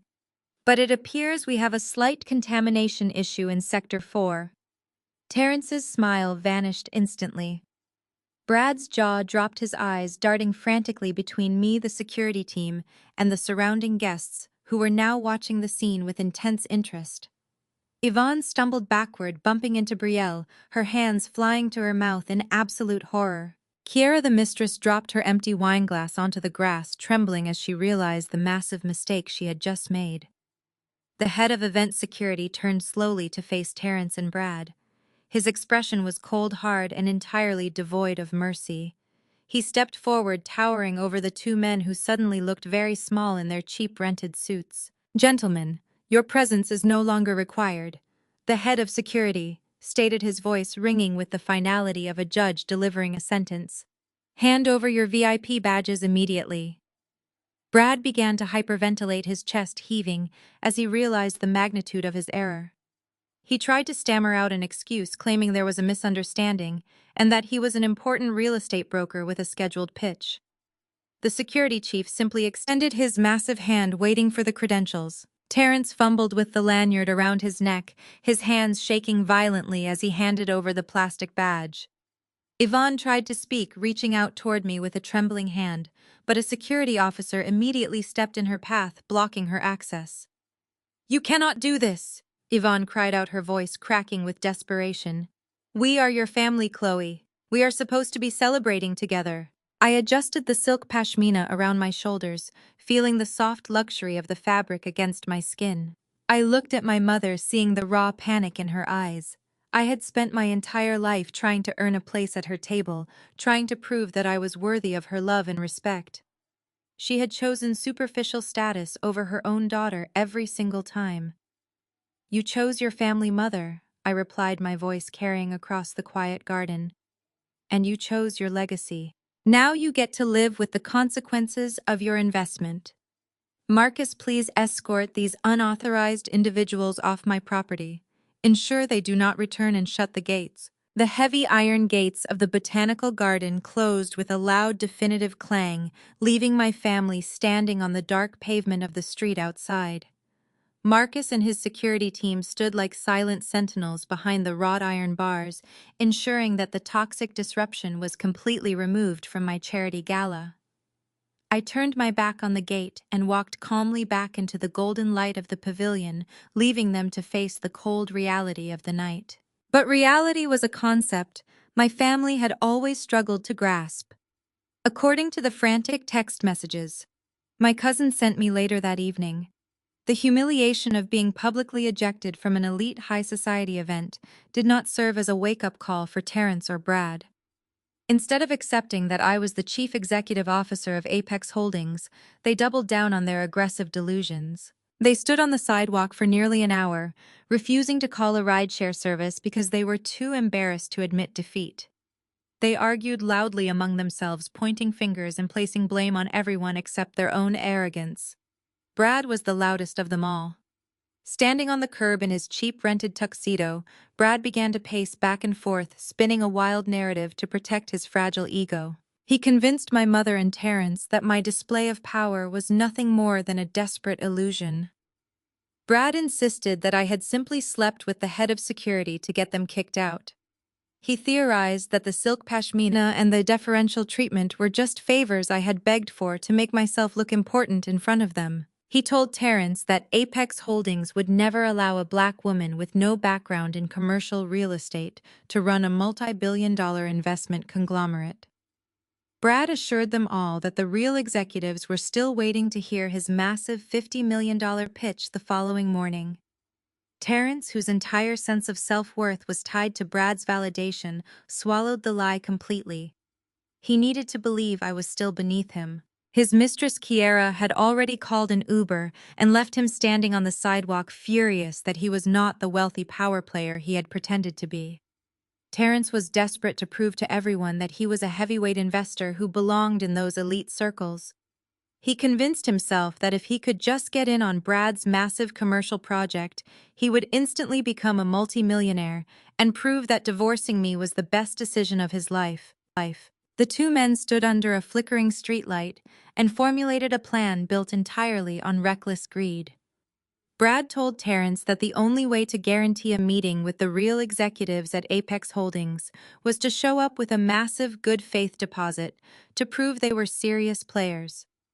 The problem was that neither of them had any actual liquid capital. Brad was drowning in debt, and Terrence had spent the last of his savings trying to impress his Instagram influencer girlfriend. But Terrence had access to something else. As a director at his tech company, he had high-level clearance to the corporate financial accounts. Driven by blind arrogance and a desperate need to crush me, Terrence made the most catastrophic decision of his entire life. He drove straight to his office in the middle of the night, using his executive keycard to bypass the weekend security. The corporate office building was completely deserted, offering Terrence the perfect cover for his disastrous crime. Sitting in the dark glow of his computer monitor, Terrence illegally accessed his tech company's operational budget. He bypassed the internal security protocols, sweating profusely as he typed in the authorization codes that would eventually ruin his entire life. He did not hesitate to break the law because his desperation to crush me had completely blinded him to logic. Terrence embezzled exactly $2 million, transferring the stolen funds directly into a holding account for Brad's real estate project. Terrence convinced himself it was just a temporary loan. He believed that once Apex Holdings bought their commercial project for $50 million, he could quietly return the $2 million to his employer before anyone even noticed it was missing. He wired the stolen money to Brad, feeling like an absolute genius. He thought he was building an empire, but he was actually digging a federal prison cell. The next morning, the situation escalated into an even darker realm of betrayal. Even with the $2 million Terrence had stolen, Brad was still short $500,000 to secure the commercial land required for his pitch. The bank had refused to extend his credit any further, and his private investors had already pulled out after his previous failures. Brad needed cash immediately, and he knew exactly who to manipulate to get it. He drove to my mother's house knowing that Yvonne would do absolutely anything to maintain the illusion of elite status. Brad sat at her kitchen table playing the role of the stressed but brilliant visionary. He spun a masterful web of lies telling Yvonne that his $50 million deal was guaranteed to close that very afternoon. He promised her that if she could just help him secure the final $500,000, he would buy her the massive vacation home in the Hamptons she had always wanted. He told her that this deal would secure Brielle's generational wealth, forever making them the most powerful family in their church community. Yvonne was completely intoxicated by the promise of ultimate social supremacy. She wanted to rub her wealth in the faces of the church elders and prove that she was the matriarch of a dynasty. But Yvonne did not have $500,000. The only person in the family who had real tangible assets was my father, Elias. Elias had spent decades quietly building a massive logistics empire, but he had also purchased a sprawling piece of pristine commercial property years ago, intending to use it for his retirement. The land was fully paid off and worth over $1 million. Yvonne knew that Elias kept the deed and the property documents locked in a safe in his home office. She also knew that Elias would never agree to leverage his hard-earned retirement to fund one of Brad's ridiculous schemes. But Yvonne did not care about my father's wishes or his security. She only cared about feeding Brad's ego because Brad was the golden white son-in-law who was supposed to elevate her social standing. Driven by toxic ambition, Yvonne waited until Elias left for work. She broke into his private safe using a combination she had secretly memorized months ago and stole the property deed. She took the documents directly to a shady private lender that Brad had arranged, located in a dilapidated strip mall far away from their upscale neighborhood. Sitting in a dingy office that smelled like stale smoke and desperation, Yvonne deliberately and illegally forged my father's signature on the loan documents. Her hands did not even tremble as she committed the felony. She was too focused on the imaginary praise she would receive from the church elders. Leveraging his entire retirement property, she secured a $500,000 cash advance. She handed the money directly to Brad, completely unapologetic about the massive fraud she had just committed against her own husband. She believed that the end justified the means, and that Brad's guaranteed success would cover up her crimes before Elias ever found out. But secrets like that never stay buried for long, especially when the banks are involved. The private lender processed the loan, immediately pushing the paperwork through their automated system before the ink was even dry. A mandatory notification was automatically generated and sent to my father's primary email address, alerting him to the massive lien placed against his land. The following morning, the sun rose over the Atlanta suburbs, casting long shadows across the manicured lawns. Elias sat at the kitchen table holding a printed copy of the loan notification. He was dressed in his usual faded Carhartt work jacket, his calloused hands resting calmly on the table. He did not look angry. He looked like a man who had finally accepted a painful, inevitable truth. Yvonne walked into the kitchen wearing a silk robe, humming a gospel hymn under her breath. She was riding high on the delusion that she was about to become a multimillionaire by the end of the day. She stopped humming when she saw the piece of paper in my father's hands. Elias looked up at her, his eyes entirely devoid of warmth. He placed the paper on the counter. "You forged my signature on a $500,000 loan, Yvonne," he stated, his voice quiet and steady. "You leveraged my retirement property to give cash to a man who cannot even pay his own mortgage." Yvonne did not even attempt to deny it. She did not beg for forgiveness or show a single ounce of remorse. Instead, she lifted her chin and looked at my father with absolute contempt. She adjusted her silk robe, stepping forward with the righteous indignation of a woman completely detached from reality. "You are just a mechanic, Elias," she scoffed, her voice dripping with venom. "You drive a tow truck and you think small. Brad is white, and he knows how the financial world works. He is pitching a $50 million deal today, and he needed liquid capital. I did what I had to do. I am securing my daughter Brielle's generational wealth. You should be thanking me for having the courage to make real moves while you sit around playing in the dirt. Get over it, Elias.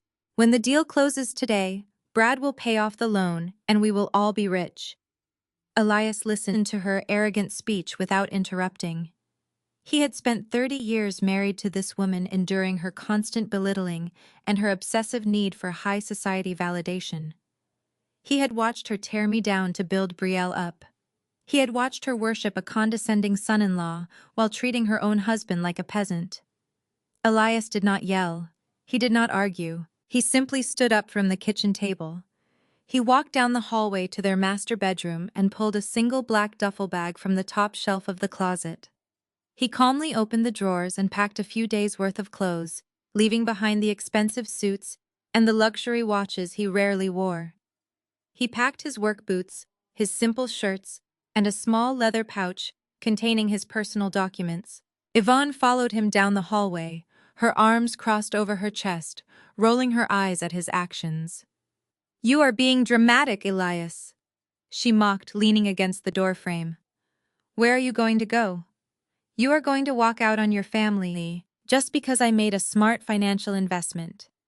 You will be back by dinner time when Brad calls to tell us the money is in the bank." Elias zipped the duffel bag closed and slung the heavy strap over his broad shoulder. He walked toward the door, forcing Yvonne to step aside. He stopped in the hallway and looked down at the woman he had loved for 3 decades. There was no anger left in him, only a cold, absolute finality. "You just handed your favorite a loaded grenade, Yvonne," he said, his voice chilling the air in the room. "And you pulled the pin yourself. Do not come crying to me when it goes off." Elias walked out the front door, leaving Yvonne standing alone in her empty suburban mansion. He climbed into his rusted tow truck, turned the ignition, and drove away without looking back in the rearview mirror. He was driving straight to the downtown headquarters of Apex Holdings to take his seat at the head of the boardroom table. The sun gleamed off the glass facade of the Apex Holdings skyscraper. Like a crystal blade, Brad and Terrence pulled into the visitor parking. They stepped out of the leased sedan, adjusting their cheap suits with trembling hands. Despite the money, Terrence embezzled the night before. They looked exactly like two desperate men, pretending to belong in a world beyond their comprehension. They walked toward the entrance of the corporate headquarters, their chests puffed out in a pathetic display of unearned dominance. Brad carried his briefcase containing the forged financial documents and the proof of the wire transfer. He genuinely believed that this stolen money made him a heavyweight in the real estate market. Terrence walked right beside him, taking in the sheer magnitude of the building and the immense power it projected. Knowing this was the pinnacle of corporate success, he had always desperately craved, but never earned through his mediocre abilities. The lobby was a cavernous space built of imported marble and brushed steel. Indoor water features created a soothing ambient noise that masked the hushed conversations of billionaires moving through the space. Brad strutted straight toward the reception desk, projecting his arrogant confidence. The receptionist, who had been briefed on my directives, looked up with a perfectly neutral expression. Brad slapped his palm on the marble counter, demanding immediate access to the penthouse boardroom. He loudly announced he was there to close a $50 million deal with the chief executive officer and that they were expected. The receptionist did not blink. She tapped a few keys on her monitor and nodded. She handed them 2 access badges and instructed a security guard to escort them to the elevator. Brad smirked at Terrence, completely misinterpreting the smooth efficiency as a sign of their own ultimate importance. They had no idea they were being guided directly into a corporate slaughterhouse.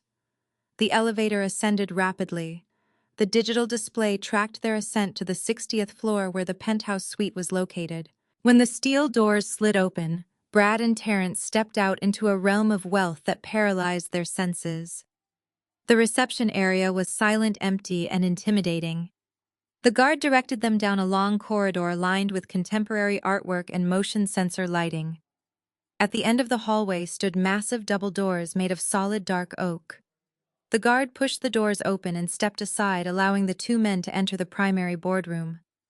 The space was magnificent. The room was surrounded by floor-to-ceiling windows that offered a breathtaking view of the city. A 30-foot mahogany table dominated the center of the room, surrounded by leather chairs. Built into the table were interactive digital displays and state-of-the-art presentation equipment. Brad walked to the head of the table, running his hand along the polished wood, intoxicated by the illusion of his own success. Over in the corner sat a fully stocked wet bar featuring crystal decanters and top-shelf liquor. Terrence immediately gravitated toward the bar, his eyes lighting up when he spotted a bottle of vintage champagne chilling in a silver ice bucket. This was a deliberate prop I had instructed my staff to place there, knowing their greed would compel them to celebrate before the ink was dry. Terrence pulled the bottle from the ice, wiping the condensation with a linen napkin. He popped the cork with a loud, echoing crack that broke the silence of the room. He poured 2 full glasses of champagne and carried them over to the table, handing one to Brad. They clinked their glasses together, the sharp ringing sound serving as a toast to their stupidity. Brad took a sip of champagne, closing his eyes as he savored the taste of stolen victory. He leaned back in one of the luxurious leather chairs, propping his feet up on the table in a blatant display of disrespect. He looked at Terrence and began to laugh, a deep, booming sound that echoed off the glass walls. Brad congratulated himself on his sheer brilliance, claiming that it took a certain type of genius to navigate the corporate waters and secure a deal of this magnitude. He mocked my father Elias, calling him a pathetic old mechanic who would spend the rest of his life changing oil filters and hauling junk. Terrence eagerly joined in the toxic chorus, his ego swelling with every sip of alcohol. Terrence laughed about the fact that they were sitting in a multi-billion-dollar boardroom while I was probably crying in some cheap motel room, begging the universe for a second chance. His delusion was so deeply entrenched that he genuinely believed he was the ultimate prize, and losing him was my ultimate punishment. Terrence felt so invincible in that moment that he decided he needed to inflict one final layer of humiliation upon me. He pulled his smartphone from his pocket and scrolled through his contacts until he found my name. He did not call to apologize for his public betrayal. He called specifically to twist the knife. I sat in my private office watching them on the hidden security cameras as Terrence pressed the phone to his ear. He waited for the line to go to voicemail before speaking. His voice was loud, arrogant, and completely devoid of human decency. Listen to me carefully, Chloe Terrence said into the receiver, his lips curled into a malicious sneer. I am sitting in the executive boardroom of Apex Holdings right now. When I sign this deal today, I am officially a multimillionaire. I am stepping into a tax bracket you could not comprehend. Do not even think about calling my lawyers. Do not think about begging for alimony or trying to crawl back into my life, you useless trash. You are a burden, and I am finally free. Have a nice life scrubbing floors. Terrence ended the call and tossed his phone onto the table, laughing as Brad raised his glass in agreement. They spent the next 30 minutes drinking champagne and dividing up their imaginary spoils. They talked about buying matching sports cars and booking flights to tropical islands with their new mistresses.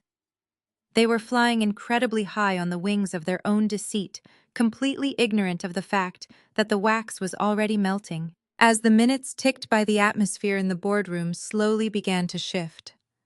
The initial rush of adrenaline began to fade, replaced by a creeping, uncomfortable anxiety. Brad checked his watch for the fourth time, noting they had been sitting in the room for nearly 45 minutes. The empty silence of the penthouse began to press down on them. There were no receptionists walking by, no administrative assistants offering water, no signs of life anywhere on the 60th floor. The isolation was entirely intentional. I wanted them to feel the slow, suffocating weight of anticipation. I wanted their inflated egos to deflate as they realized they were entirely at the mercy of the unseen executives they so desperately wanted to impress. Brad stood up from his chair and paced in front of the windows, trying to maintain his facade of control. He told Terrence that making investors wait was just a classic corporate power move, a psychological tactic used by billionaires to establish dominance before a negotiation. Terrence nodded nervously, wiping sweat from his forehead. The alcohol was wearing off, and the reality of the $2 million he had embezzled was beginning to weigh heavily on his mind. He needed this deal to close immediately to cover up his corporate crime. He could not afford a single delay. An hour passed. The champagne was gone. The room felt colder than before, the climate control system operating with ruthless efficiency. Brad began to tap his pen against the table, the rhythmic sound revealing his fraying nerves. Just as Brad was about to walk out into the hallway to demand attention, the heavy oak doors of the boardroom swung open. The sheer force of the entrance made both men jump. Stepping into the room was not a friendly administrative assistant holding a tray of coffee. It was Marcus, the chief operating officer and lead legal counsel for Apex Holdings. Marcus was a towering figure with eyes like shards of ice and a demeanor that commanded absolute submission. He walked into the room with terrifying purpose, followed by a phalanx of 6 elite corporate lawyers, carrying thick leather briefcases. The legal team moved in perfect synchronization, fanning out across the room and taking their positions, standing silently behind the mahogany chairs. They did not offer handshakes. They did not smile. They stared at Terrence and Brad with the cold, detached professionalism of executioners preparing for their grim task. Marcus walked directly to the head of the table. He did not introduce himself. He did not apologize for the delay. He placed a single pristine document in the center of the polished wood surface. The stark white paper seemed to glow under the recessed lighting, an ominous contract that held the weight of their entire existence. Brad tried to regain his footing. He plastered a fake, confident smile on his face and reached for his briefcase, attempting to pull out his presentation materials. He started to speak, launching into his rehearsed pitch about his $50 million commercial project and the massive generational wealth it would generate. Marcus raised a single finger, silencing the arrogant real estate broker. The sheer authority radiating from Marcus was enough to make Brad swallow his words and sink back into his chair. "Gentlemen," Marcus said, his voice smooth, dark, and entirely devoid of negotiation. "Our chief executive officer is currently reviewing the surveillance footage of your fascinating behavior in this room. They are ready to proceed with the transaction. However, you will find the terms of the acquisition have drastically changed." Brad's fake smile vanished. His eyes darted from Marcus to the silent lawyers standing like statues around the perimeter of the room. "Changed?" Brad echoed, his voice cracking slightly. What do you mean changed? We agreed on a $50 million buyout structure. I have the $2 million deposit right here. Marcus did not even look at the briefcase containing the stolen money. He tapped the single document resting on the table. We are no longer offering $50 million, Marcus stated flatly. We have conducted a thorough forensic audit of your entire portfolio. We are fully aware of your massive defaulted loans, the illegal embezzlement of corporate funds, and the fraudulent leverage of a stolen retirement property deed. Therefore, we are acquiring your entire commercial project, your outstanding debts, and all of your personal assets. Marcus paused, letting the horrific reality sink deep into their bones. And we are acquiring it all for exactly $1. Terrence let out a strangled gasp, clutching his chest as if he had just been shot. The air vanished from his lungs. Brad turned bright red, the veins in his neck bulging as his fragile white savior ego exploded into pure, unadulterated rage. He slammed his fist violently against the mahogany table, shaking the empty crystal champagne flutes. Who the hell does your chief executive officer think they are?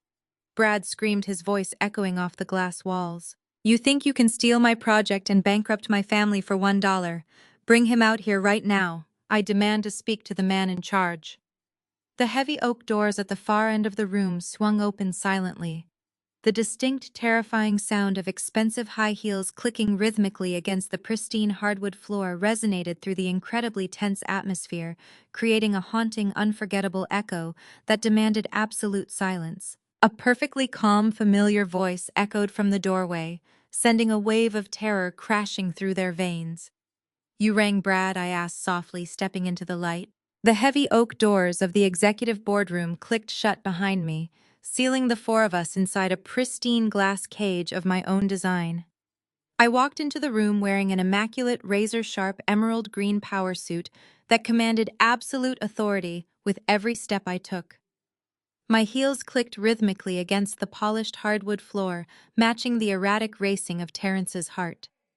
Right behind me stepped my father, Elias. He was no longer the man in the faded Carhartt work jacket who hauled broken vehicles off the side of the highway.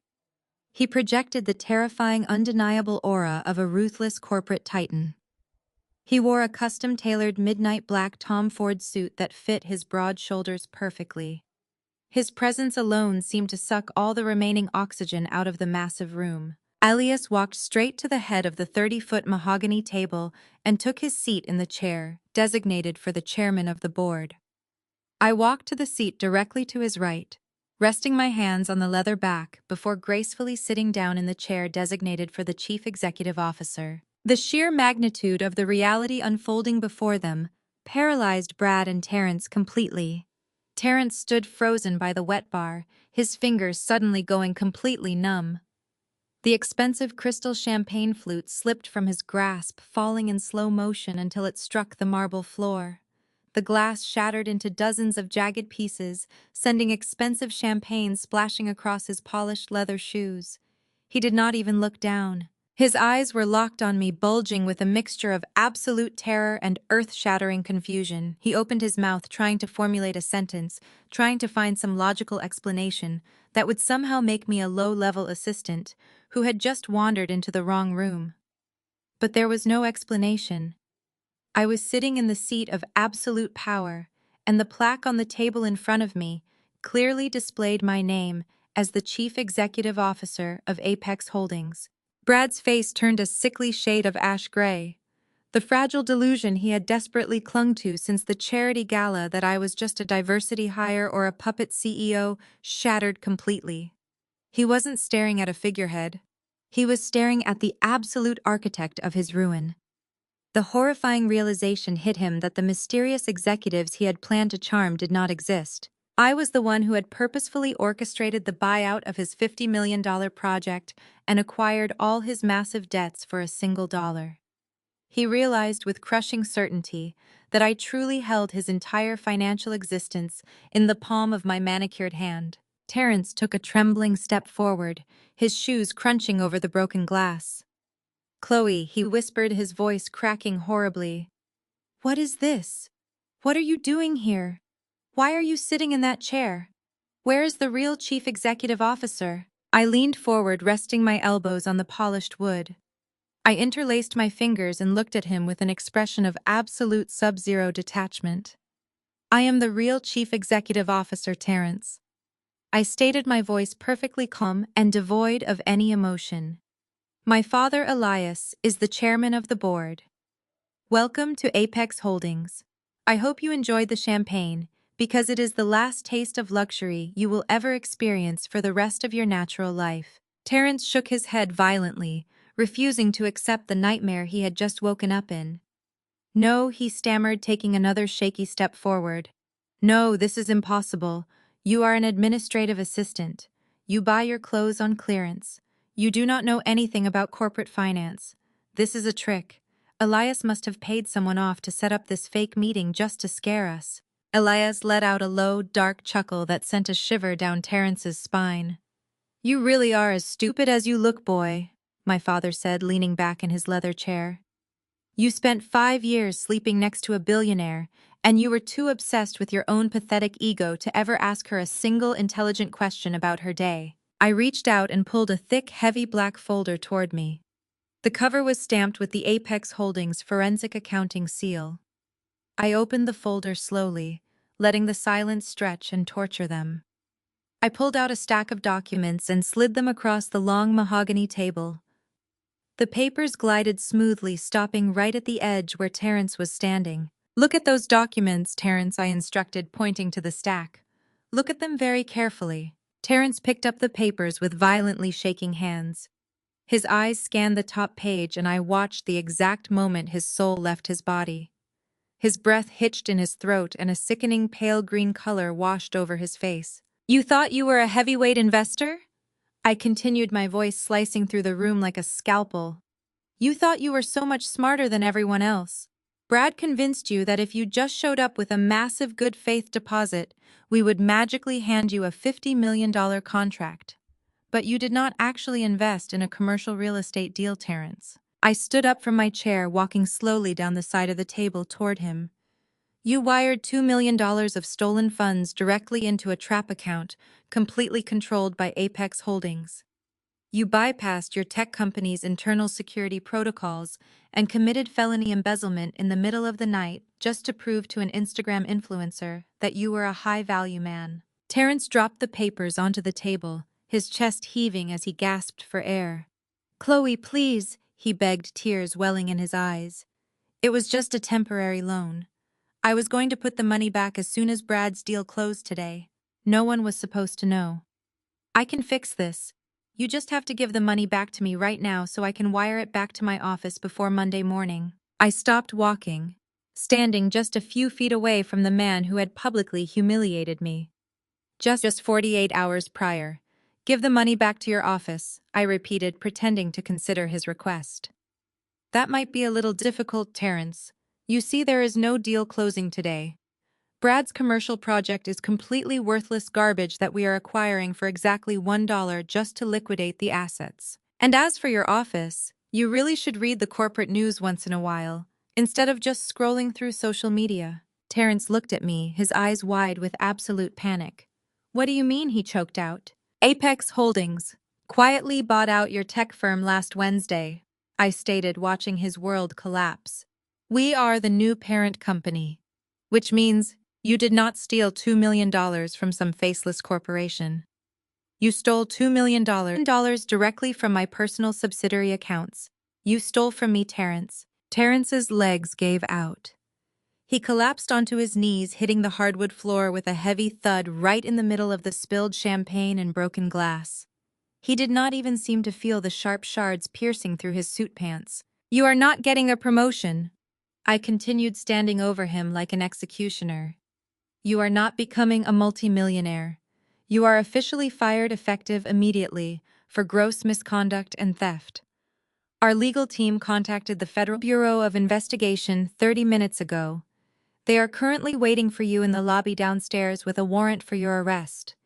You are going to federal prison, Terrence, and you are going to stay there for a very long time. Brad, who had been standing completely frozen the entire time, finally let out a pathetic whimpering sound. His knees began to buckle under the immense gravity of the situation. He looked down at his trembling hands, realizing that the money he thought was going to save his failing real estate project and secure his generational wealth was actually stolen federal evidence. Brad realized he was now an accessory to a massive corporate crime. The white savior complex that had fueled his arrogance for years was entirely gone, replaced by the horrifying knowledge that his own freedom was hanging by a microscopic thread. He was completely trapped in a legal nightmare, and there was no amount of fast-talking that could save him from the wrath of the Federal Bureau of Investigation. The $50 million pitch was a fairy tale, and the reality was a prison sentence. Terrence reached out with his trembling hands, desperately grabbing the hem of my emerald green suit jacket. Tears were streaming down his face, ruining his carefully groomed appearance. He looked up at me, sobbing uncontrollably, completely stripped of the arrogant high-value facade he had worn for 5 years. "Chloe, please," Terrence begged, his voice a pathetic high-pitched whine. "Baby, please, you cannot do this to me. We are husband and wife. We built a life together. I made a mistake. I know I made a terrible mistake, but I love you. I only filed those divorce papers because I was stressed and confused. You are my wife, Chloe. Please, you have to protect me from the FBI. Tell them it was a misunderstanding. Tell them we were just moving money around for a joint venture. Please, baby, save me." I looked down at the man kneeling in the glass and champagne. I thought about the way he had thrown the manila envelope at my chest in front of 50 people while laughing with Brad. I thought about the sheer cruelty in his eyes when he told the crowd I was dragging down his high-value potential. I thought about how he had brought his influencer mistress to my mother's Sunday dinner, parading her around like a trophy while lying to the church elders about my mental health. I thought about how he had tried to weaponize my own mother against me, turning my family into his personal cheering section. I thought about the petty, vindictive eviction notice he had taped to my door, trying to force me onto the streets with zero resources. He had wanted me broken, destroyed, and completely dependent on his mercy. He had wanted to watch me suffer. But instead of destroying me, he had simply handed me the absolute freedom to orchestrate his permanent ruin. The man crying on the floor was not a victim. He was a predator who had finally been caught in a trap he helped build. I slowly reached into the inner pocket of my tailored emerald suit jacket, moving with absolute deliberate precision. My fingers brushed against a folded piece of thick paper. I pulled it out and held it up for him to see. It was the exact same divorce decree he had thrown at me during the housewarming party. I had signed it on the bottom line with perfect, flawless penmanship, ensuring that the legal dissolution of our marriage was entirely complete and irreversible. The heavy white paper fluttered down through the cold air, landing on the hardwood floor, right next to his freshly bleeding knees. "You wanted to throw me away like a useless piece of garbage in front of everyone, Terrence." "Not anymore," I whispered, my voice as cold and dark as a winter midnight.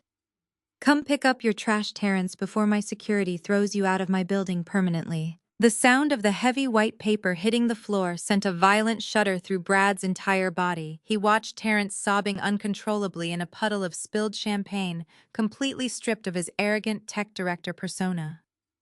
Brad had spent the last 5 years acting as the ultimate authority figure in our family. He had parroted around with his condescending white savior complex, genuinely believing that his skin color and his cheap real estate license made him intellectually superior to everyone in the room.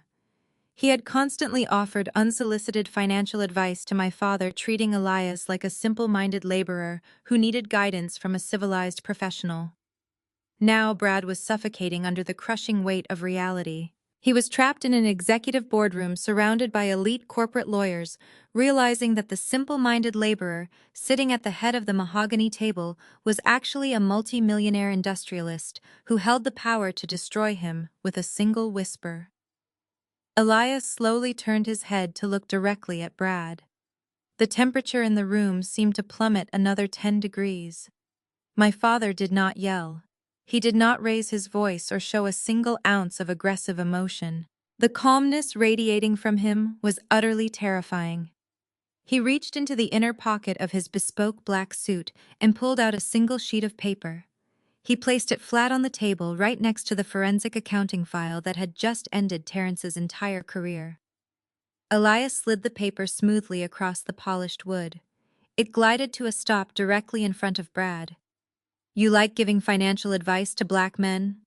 Brad Elias asked, his voice perfectly level and devastatingly cold. "You spent years telling my wife that I was just a mechanic with a poverty mindset.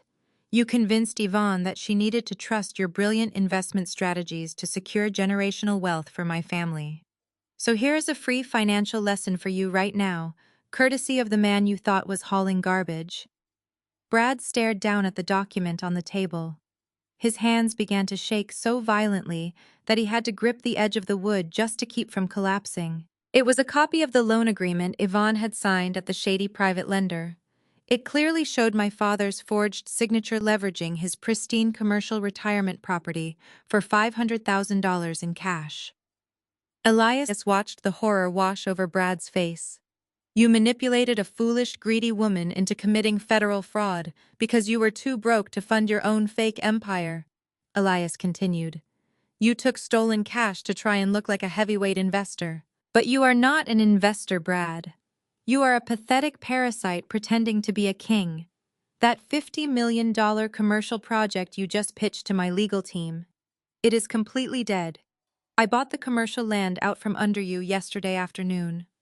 I paid the original owners in cash, and they gladly terminated your pending contract." Brad's mouth opened and closed, but he could not force any air into his lungs. He was completely paralyzed. "And those massive loans you defaulted on to fund this ridiculous mess," Elias added, leaning back in his leather chair. "The private investors who were threatening to sue you into oblivion. Apex Holdings bought all of your outstanding debt this morning. We did not buy your project, Brad. We bought you.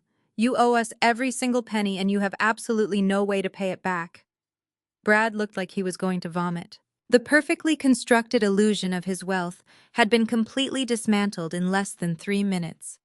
He had walked into the building expecting to walk out with millions. Instead, he was leaving with crushing corporate debt and a forged loan document that could send him to prison for a decade. He slowly turned his head to look at me, his eyes pleading for some kind of mercy. He had told me just yesterday that I let my emotions dictate my finances. He had told me that black women do not think logically about the future. I sat back in the chief executive seat, crossing my legs and resting my hands in my lap. I looked at him with absolute clinical detachment. "I do not let my emotions dictate my business, Brad," I stated, echoing his own toxic words back to him. "I operate on pure logic, and my logic tells me that you are a terrible investment. Your $1 million suburban mansion. The one you used to make my sister feel like high society. Royalty is officially in active foreclosure. Your mortgage lender sold the distressed debt to a subsidiary of Apex Holdings last week. You have exactly 24 hours to pack your bags. You have 24 hours to get Brielle and your fake generational wealth off my property before my security team physically removes you from the premises." Brad slumped back into his chair, burying his face in his hands. A low, guttural sob escaped his throat. The white savior had been completely financially crucified by the very people he thought he was saving. The destruction was absolute. There was no loophole, no desperate negotiation tactic, and no hidden bank account that could rescue him. He was a bankrupt fraud sitting in a borrowed suit. The elite corporate lawyers standing around the perimeter of the room watched his breakdown with cold professional indifference. They had seen countless arrogant men crumble under the weight of their own deceit. But Brad's collapse was particularly pathetic. He had dragged my entire family into his web of financial lies, convincing my mother to commit felony forgery just to fund his delusion. He had gambled everything on the assumption that Apex Holdings was run by faceless executives who would be easily charmed by his fast-talking pitch. He never imagined that the chief executive officer evaluating his worthless portfolio would be the very sister-in-law he had told to fetch his coffee. The poetic justice of his ruin hung heavy in the chilled air of the penthouse boardroom. Brad was drowning in a sea of his own making, and there was absolutely no one left to throw him a life preserver. Before the absolute silence of their defeat could settle over the room, the heavy oak doors at the far end of the corridor burst open. The commotion in the reception area was loud and chaotic, completely shattering the pristine quiet of the penthouse level. I heard the sharp, frantic clicking of cheap high heels and the sound of my mother's shrill, demanding voice echoing down the hallway. Yvonne and Brielle had ignored all security protocols and pushed their way past the reception desk. They had spent the entire morning waiting at a nearby upscale restaurant drinking mimosas and celebrating their imminent entry into the multi-millionaire tax bracket. They walked through the double doors of the boardroom wearing their rented designer gowns, their faces plastered with triumphant, greedy smiles. Yvonne stepped into the room first, holding a fake luxury handbag, her head held high with the arrogant posture of a matriarch who believed she had finally conquered the world. Brielle followed closely behind her, already holding up her phone to record a video for her social media followers. The triumphant smiles vanished from their faces the exact second they crossed the threshold. The scene before them defied every single delusion they had carefully constructed over the past 5 years. They did not see Brad celebrating a $50 million victory. They saw Brad slumped in a leather chair, hyperventilating with his face buried in his hands, looking like a broken shell of a man. They saw Terrence kneeling on the hardwood floor, sobbing in a puddle of shattered crystal and spilled champagne, clutching a signed divorce decree like a lifeline. And then they looked at the head of the long mahogany table. They saw Elias wearing a bespoke suit projecting absolute power from the chairman's seat. And they saw me, the daughter they had mocked, abused, and discarded, sitting in the seat of the chief executive officer, surrounded by a phalanx of elite corporate lawyers. The visual impact of the boardroom paralyzed Yvonne and Brielle completely. They stood frozen in the doorway as their brains desperately tried to process the incomprehensible scene playing out right in front of their eyes. Yvonne stared at my father first, unable to reconcile the image of the man she had constantly berated for wearing dirty work clothes, with the commanding corporate titan currently dominating the room. Elias looked like a man who owned the entire city, and the absolute coldness in his eyes made Yvonne take an involuntary step backward. Then her gaze shifted to me. I was leaning back in the chief executive chair wearing an emerald green suit that radiated undeniable authority and vast wealth. I was not shrinking away or looking for her validation. I was presiding over the total destruction of the men she had chosen to worship. Brielle lowered her phone, her hand shaking so badly she almost dropped the device onto the floor. The glamorous narrative she had planned to broadcast to her followers was completely obliterated. She looked at Brad, expecting her husband to stand up and explain away the nightmare, to assure her that everything was fine and that the millions of dollars were safely secured in their bank accounts. But Brad did not even look up. He remained hunched over the mahogany table, defeated and entirely broken. The reality of the situation crashed down upon Yvonne and Brielle like a physical weight. Yvonne dropped her fake designer handbag. It hit the hardwood floor with a dull thud. Brielle's phone slipped from her fingers, cracking the screen as it bounced off the polished wood. They stood frozen in the doorway, unable to process the catastrophic reality of the boardroom. Yvonne looked at the sobbing men and then back to me. Her mind violently shifted gears. The toxic self-preservation instinct that had guided her entire life instantly kicked in. She realized in a fraction of a second that Brad was completely bankrupt and that I was the anonymous billionaire who controlled the entire Apex Holdings empire. Yvonne did not rush to comfort Brad. She did not check on Terrence. She completely abandoned the men she had praised for years. Her face morphed into a mask of desperate manic joy. She let out a loud, dramatic gasp and ran toward the head of the table, her arms outstretched as if she were greeting a conquering hero. "Oh, my brilliant daughter!" Yvonne cried out, her voice echoing with fake adoration and frantic greed. "I always knew you were a genius, Chloe. I always knew you were destined for greatness. Look at what you have built. You saved our family. We are so rich." She reached out, trying to wrap her arms around my shoulders, wanting to claim my success as her own personal victory.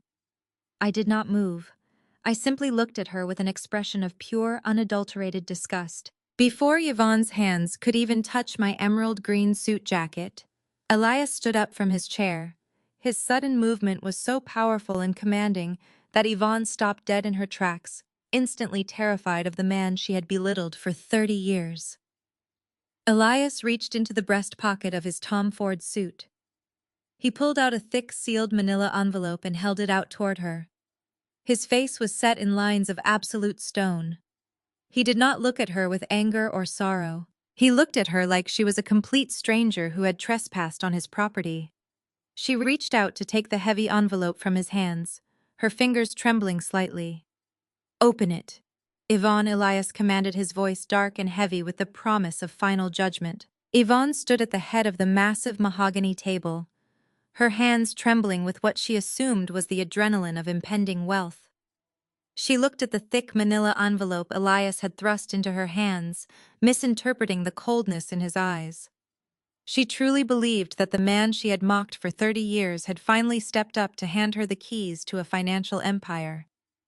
She thought the envelope contained stock options to reward her for being the matriarch of such a successful family. She tore at the seal, ripping the thick paper with her manicured fingernails. Her breathing was shallow as she pulled out a stack of crisp legal documents bound by a heavy blue clip. She held the papers up to the light, expecting to see a string of zeros that would secure her status at the country club forever. But the words printed in bold black ink at the very top of the page did not say anything about a corporate merger. The words read petition for dissolution of marriage and division of assets. Yvonne stared at the page, her brain completely failing to process the information. She blinked rapidly, reading the words over and over again, as if the letters might rearrange themselves into a bank statement. She looked up at my father, a nervous, confused smile stretching across her face. "Elias, what is this?" she stammered, her voice barely a whisper. "This is not a stock transfer. Why are you giving me divorce papers right now? We are supposed to be celebrating Brad's massive deal." Elias did not move an inch. He sat in the chairman's seat, radiating a terrifying level of authority. "There is no deal," Yvonne Elias stated, his voice echoing with lethal calm. "There is no generational wealth for your golden child, and there is no celebration. You stole from me to fund a massive federal fraud. You broke into my private safe and illegally leveraged my retirement property to give $500,000 to a white real estate broker who cannot even pay his own residential mortgage. You mocked your own daughter to protect a man who brought his mistress to your Sunday dinner. You traded your loyalty for the illusion of high society status." Yvonne's hands began to shake violently, the legal documents rattling against each other. She looked at Brad, who was still sobbing into his hands, and then at me, sitting in the chief executive chair. Elias leaned forward, resting his forearms on the table. "You care so much about your country club and your church status?" Elias continued mercilessly. "You care so much about parading around in designer clothes while treating my daughter like garbage. Well, I hope you enjoyed the view from the top, Yvonne, because the descent is going to be incredibly painful. I have completely frozen all of our joint financial accounts. I have canceled every single one of your credit cards. I have instructed my legal team to initiate a full forensic audit of your personal spending to recover the funds you stole to give to Brad. You are entirely cut off, Yvonne. You have absolutely nothing left." The devastating reality of my father's words crashed down on Yvonne like a collapsing building. She dropped the divorce papers onto the table, her knees buckling beneath her. She grabbed the edge of the mahogany wood, trying to steady herself as the panic cut off her oxygen supply. But before Yvonne could even attempt to beg for mercy, the absolute destruction of her perfect family narrative continued to unfold. Brielle, who had been standing frozen near the doorway, finally snapped out of her paralyzed state. The horrific truth had finally penetrated her thick skull. She realized that her mother was completely bankrupt. Her father was leaving them, and the multi-million-dollar lifestyle she had built her identity around was nothing more than a temporary mirage. Brielle turned her furious gaze toward her husband. Brad was still slumped in his leather chair, sweating profusely and hyperventilating as the corporate lawyers watched his demise. Brielle marched over to him, her face contorted with pure, unadulterated rage. She slammed her hands down on the back of his chair, screaming at the top of her lungs. "What did you do, Brad?" Brielle shrieked, her voice piercing the heavy silence of the boardroom. "You promised me we were going to be rich today. You promised me that Apex Holdings was going to buy your project and make us multimillionaires. My mother risked everything for you, and now Elias is saying we are losing our house. Tell me he is lying, Brad. Tell me you did not just lose my $1 million suburban mansion. Brad slowly lifted his head from his hands. His face was streaked with sweat and tears, his arrogant white savior complex completely obliterated. He looked at Brielle, not with love or reassurance, but with absolute toxic resentment. He had spent 5 years playing the role of the wealthy patriarch, but now that he was backed into a corner facing a massive financial disaster, his true cowardly nature revealed itself entirely. Brad jumped to his feet, knocking his heavy leather chair backward. "Do not you dare yell at me!" Brad roared, spitting the words at his wife. "This is all your fault. You and your delusional mother pressured me into pitching this massive project before I was ready. You constantly demanded designer bags and luxury cars to show off to your pathetic friends at church. I only married you because your mother bragged about how Elias had millions of dollars hidden away in his logistics business. I thought I was marrying into a wealthy family that could fund my real estate empire. I thought I could use your father's assets to leverage my own deals. But you are all just a bunch of broke, desperate fakes." Brielle gasped, stepping back as if Brad had just slapped her across the face. The perfect, flawless marriage she had shoved down my throat for 5 years was disintegrating right in front of my eyes in a spectacular shouting match of toxic blame. "You used me!" Brielle screamed, crying hysterically. "You are a fraud, Brad. You dragged us into millions of dollars of debt, and now we are going to end up living in the slums because you are an absolute failure." Brad pointed a trembling finger at her, his face red with fury. "You are the failure, Brielle," he snapped back. "Chloe built an entire multi-billion-dollar investment conglomerate while you sat around getting your nails done and spending money that did not even belong to you. You are completely useless without your mother's credit cards, and now you have absolutely nothing. I am ruined because I tied my name to this pathetic family." The explosive argument between Brad and Brielle echoed through the massive penthouse boardroom against the floor-to-ceiling glass windows. Yvonne was sobbing loudly, clutching the divorce papers to her chest, as she watched her golden child's marriage violently implode. The chaos they had brought into my corporate sanctuary was a perfect reflection of the miserable, toxic lives they had always lived behind closed doors. I sat back in my chief executive chair watching them tear each other apart with absolute clinical detachment. I did not feel a single drop of sympathy for any of them.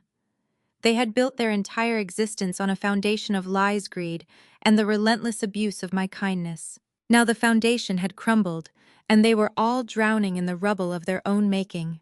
Right in the middle of their chaotic screaming match, a sudden, sharp buzzing sound interrupted the noise. Terrence's phone, which was still sitting on the mahogany table right next to the spilled champagne, began to vibrate violently. The screen lit up, illuminating the dark surface of the wood. Everyone in the room stopped yelling for a brief second, their attention drawn to the glowing device. Terrence, who was still kneeling on the floor surrounded by broken glass, looked up at the table.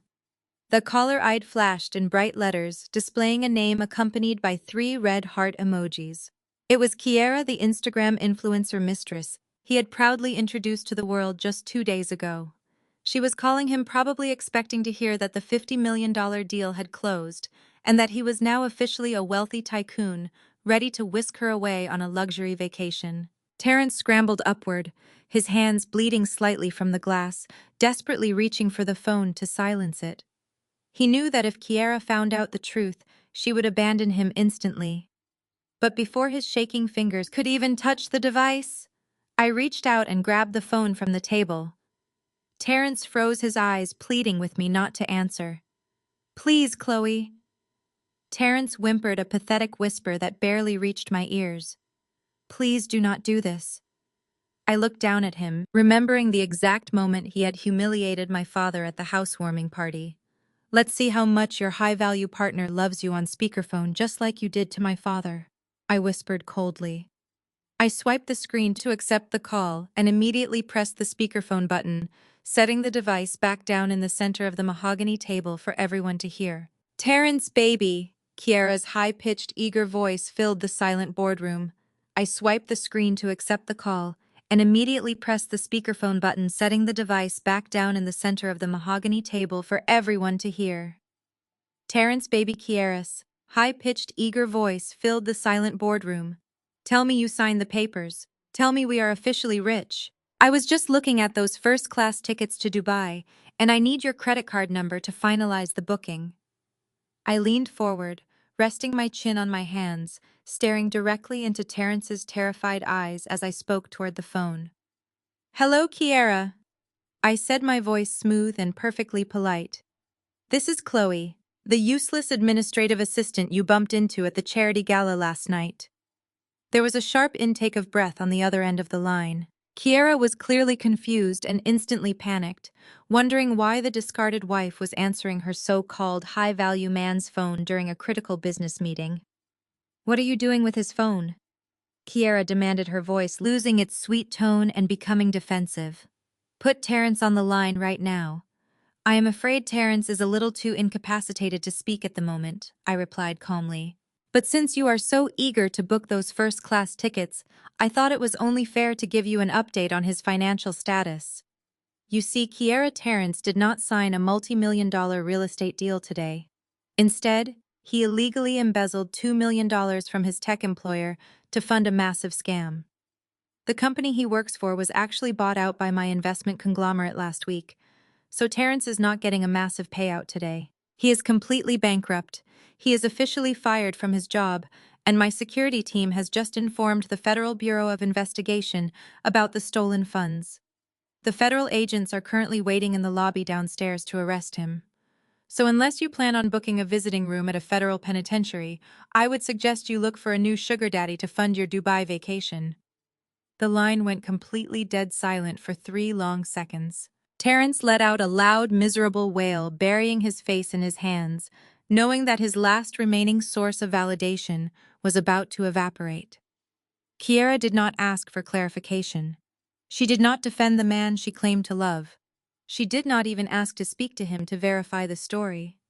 The sharp, distinct beep of the call ending echoed through the boardroom. Kiera had hung up immediately.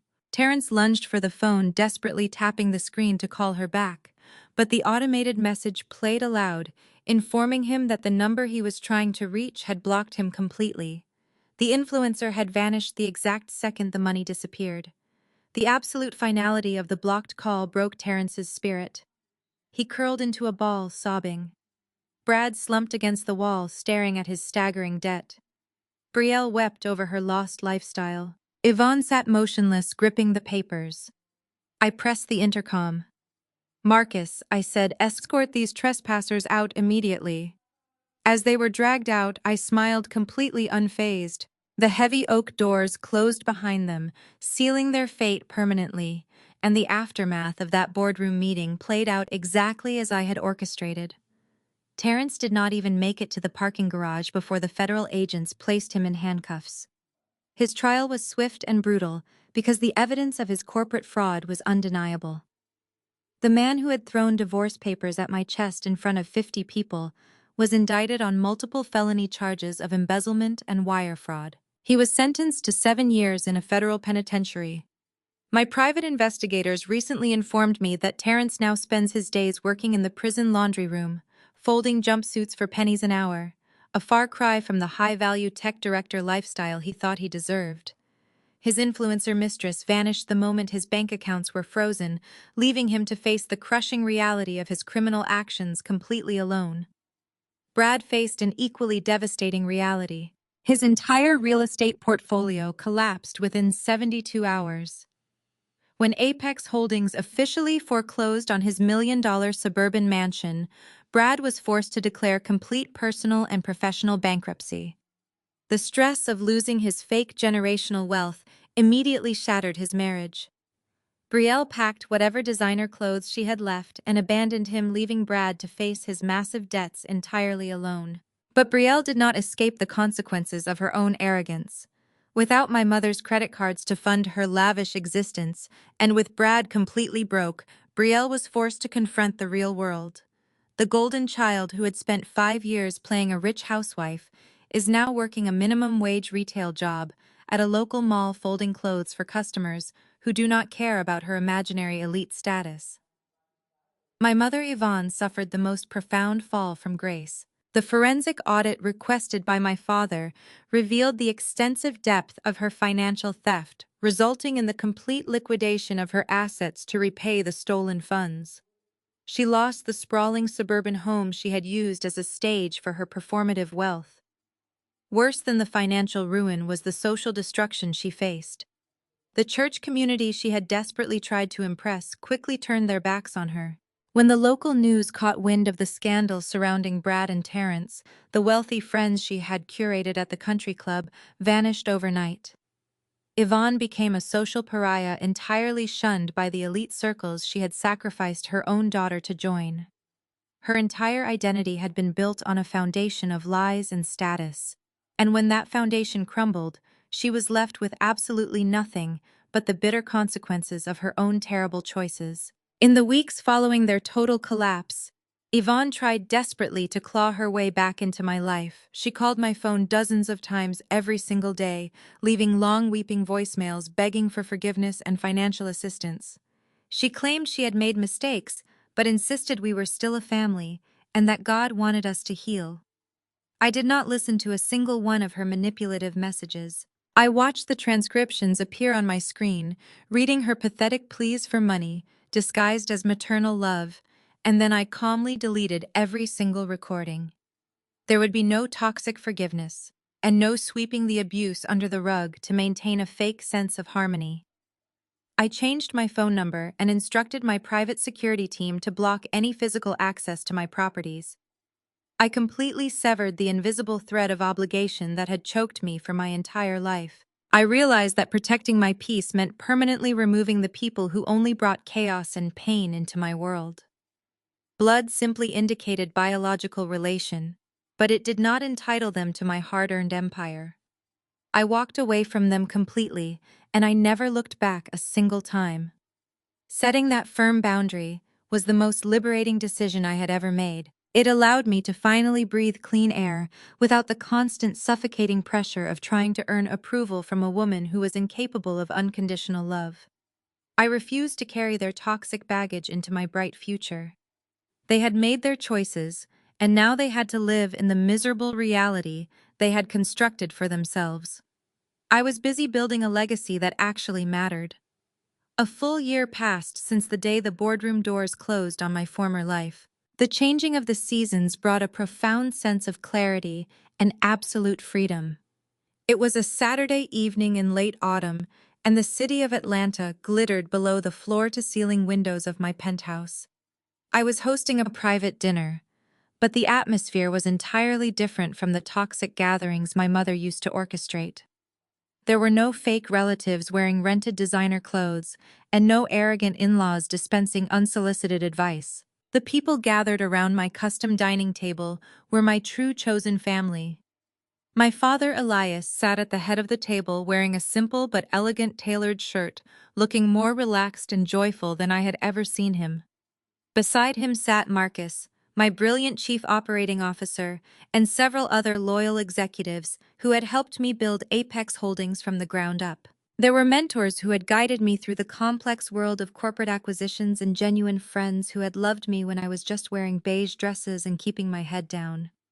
The food was exquisite, prepared by a private chef, and the conversation flowed with authentic warmth and mutual respect. There was no underlying current of competition or jealousy. No one was trying to prove their worth by putting someone else down.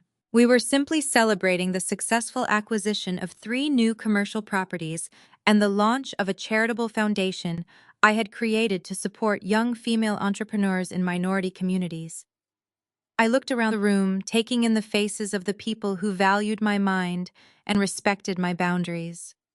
This was what real family looked like.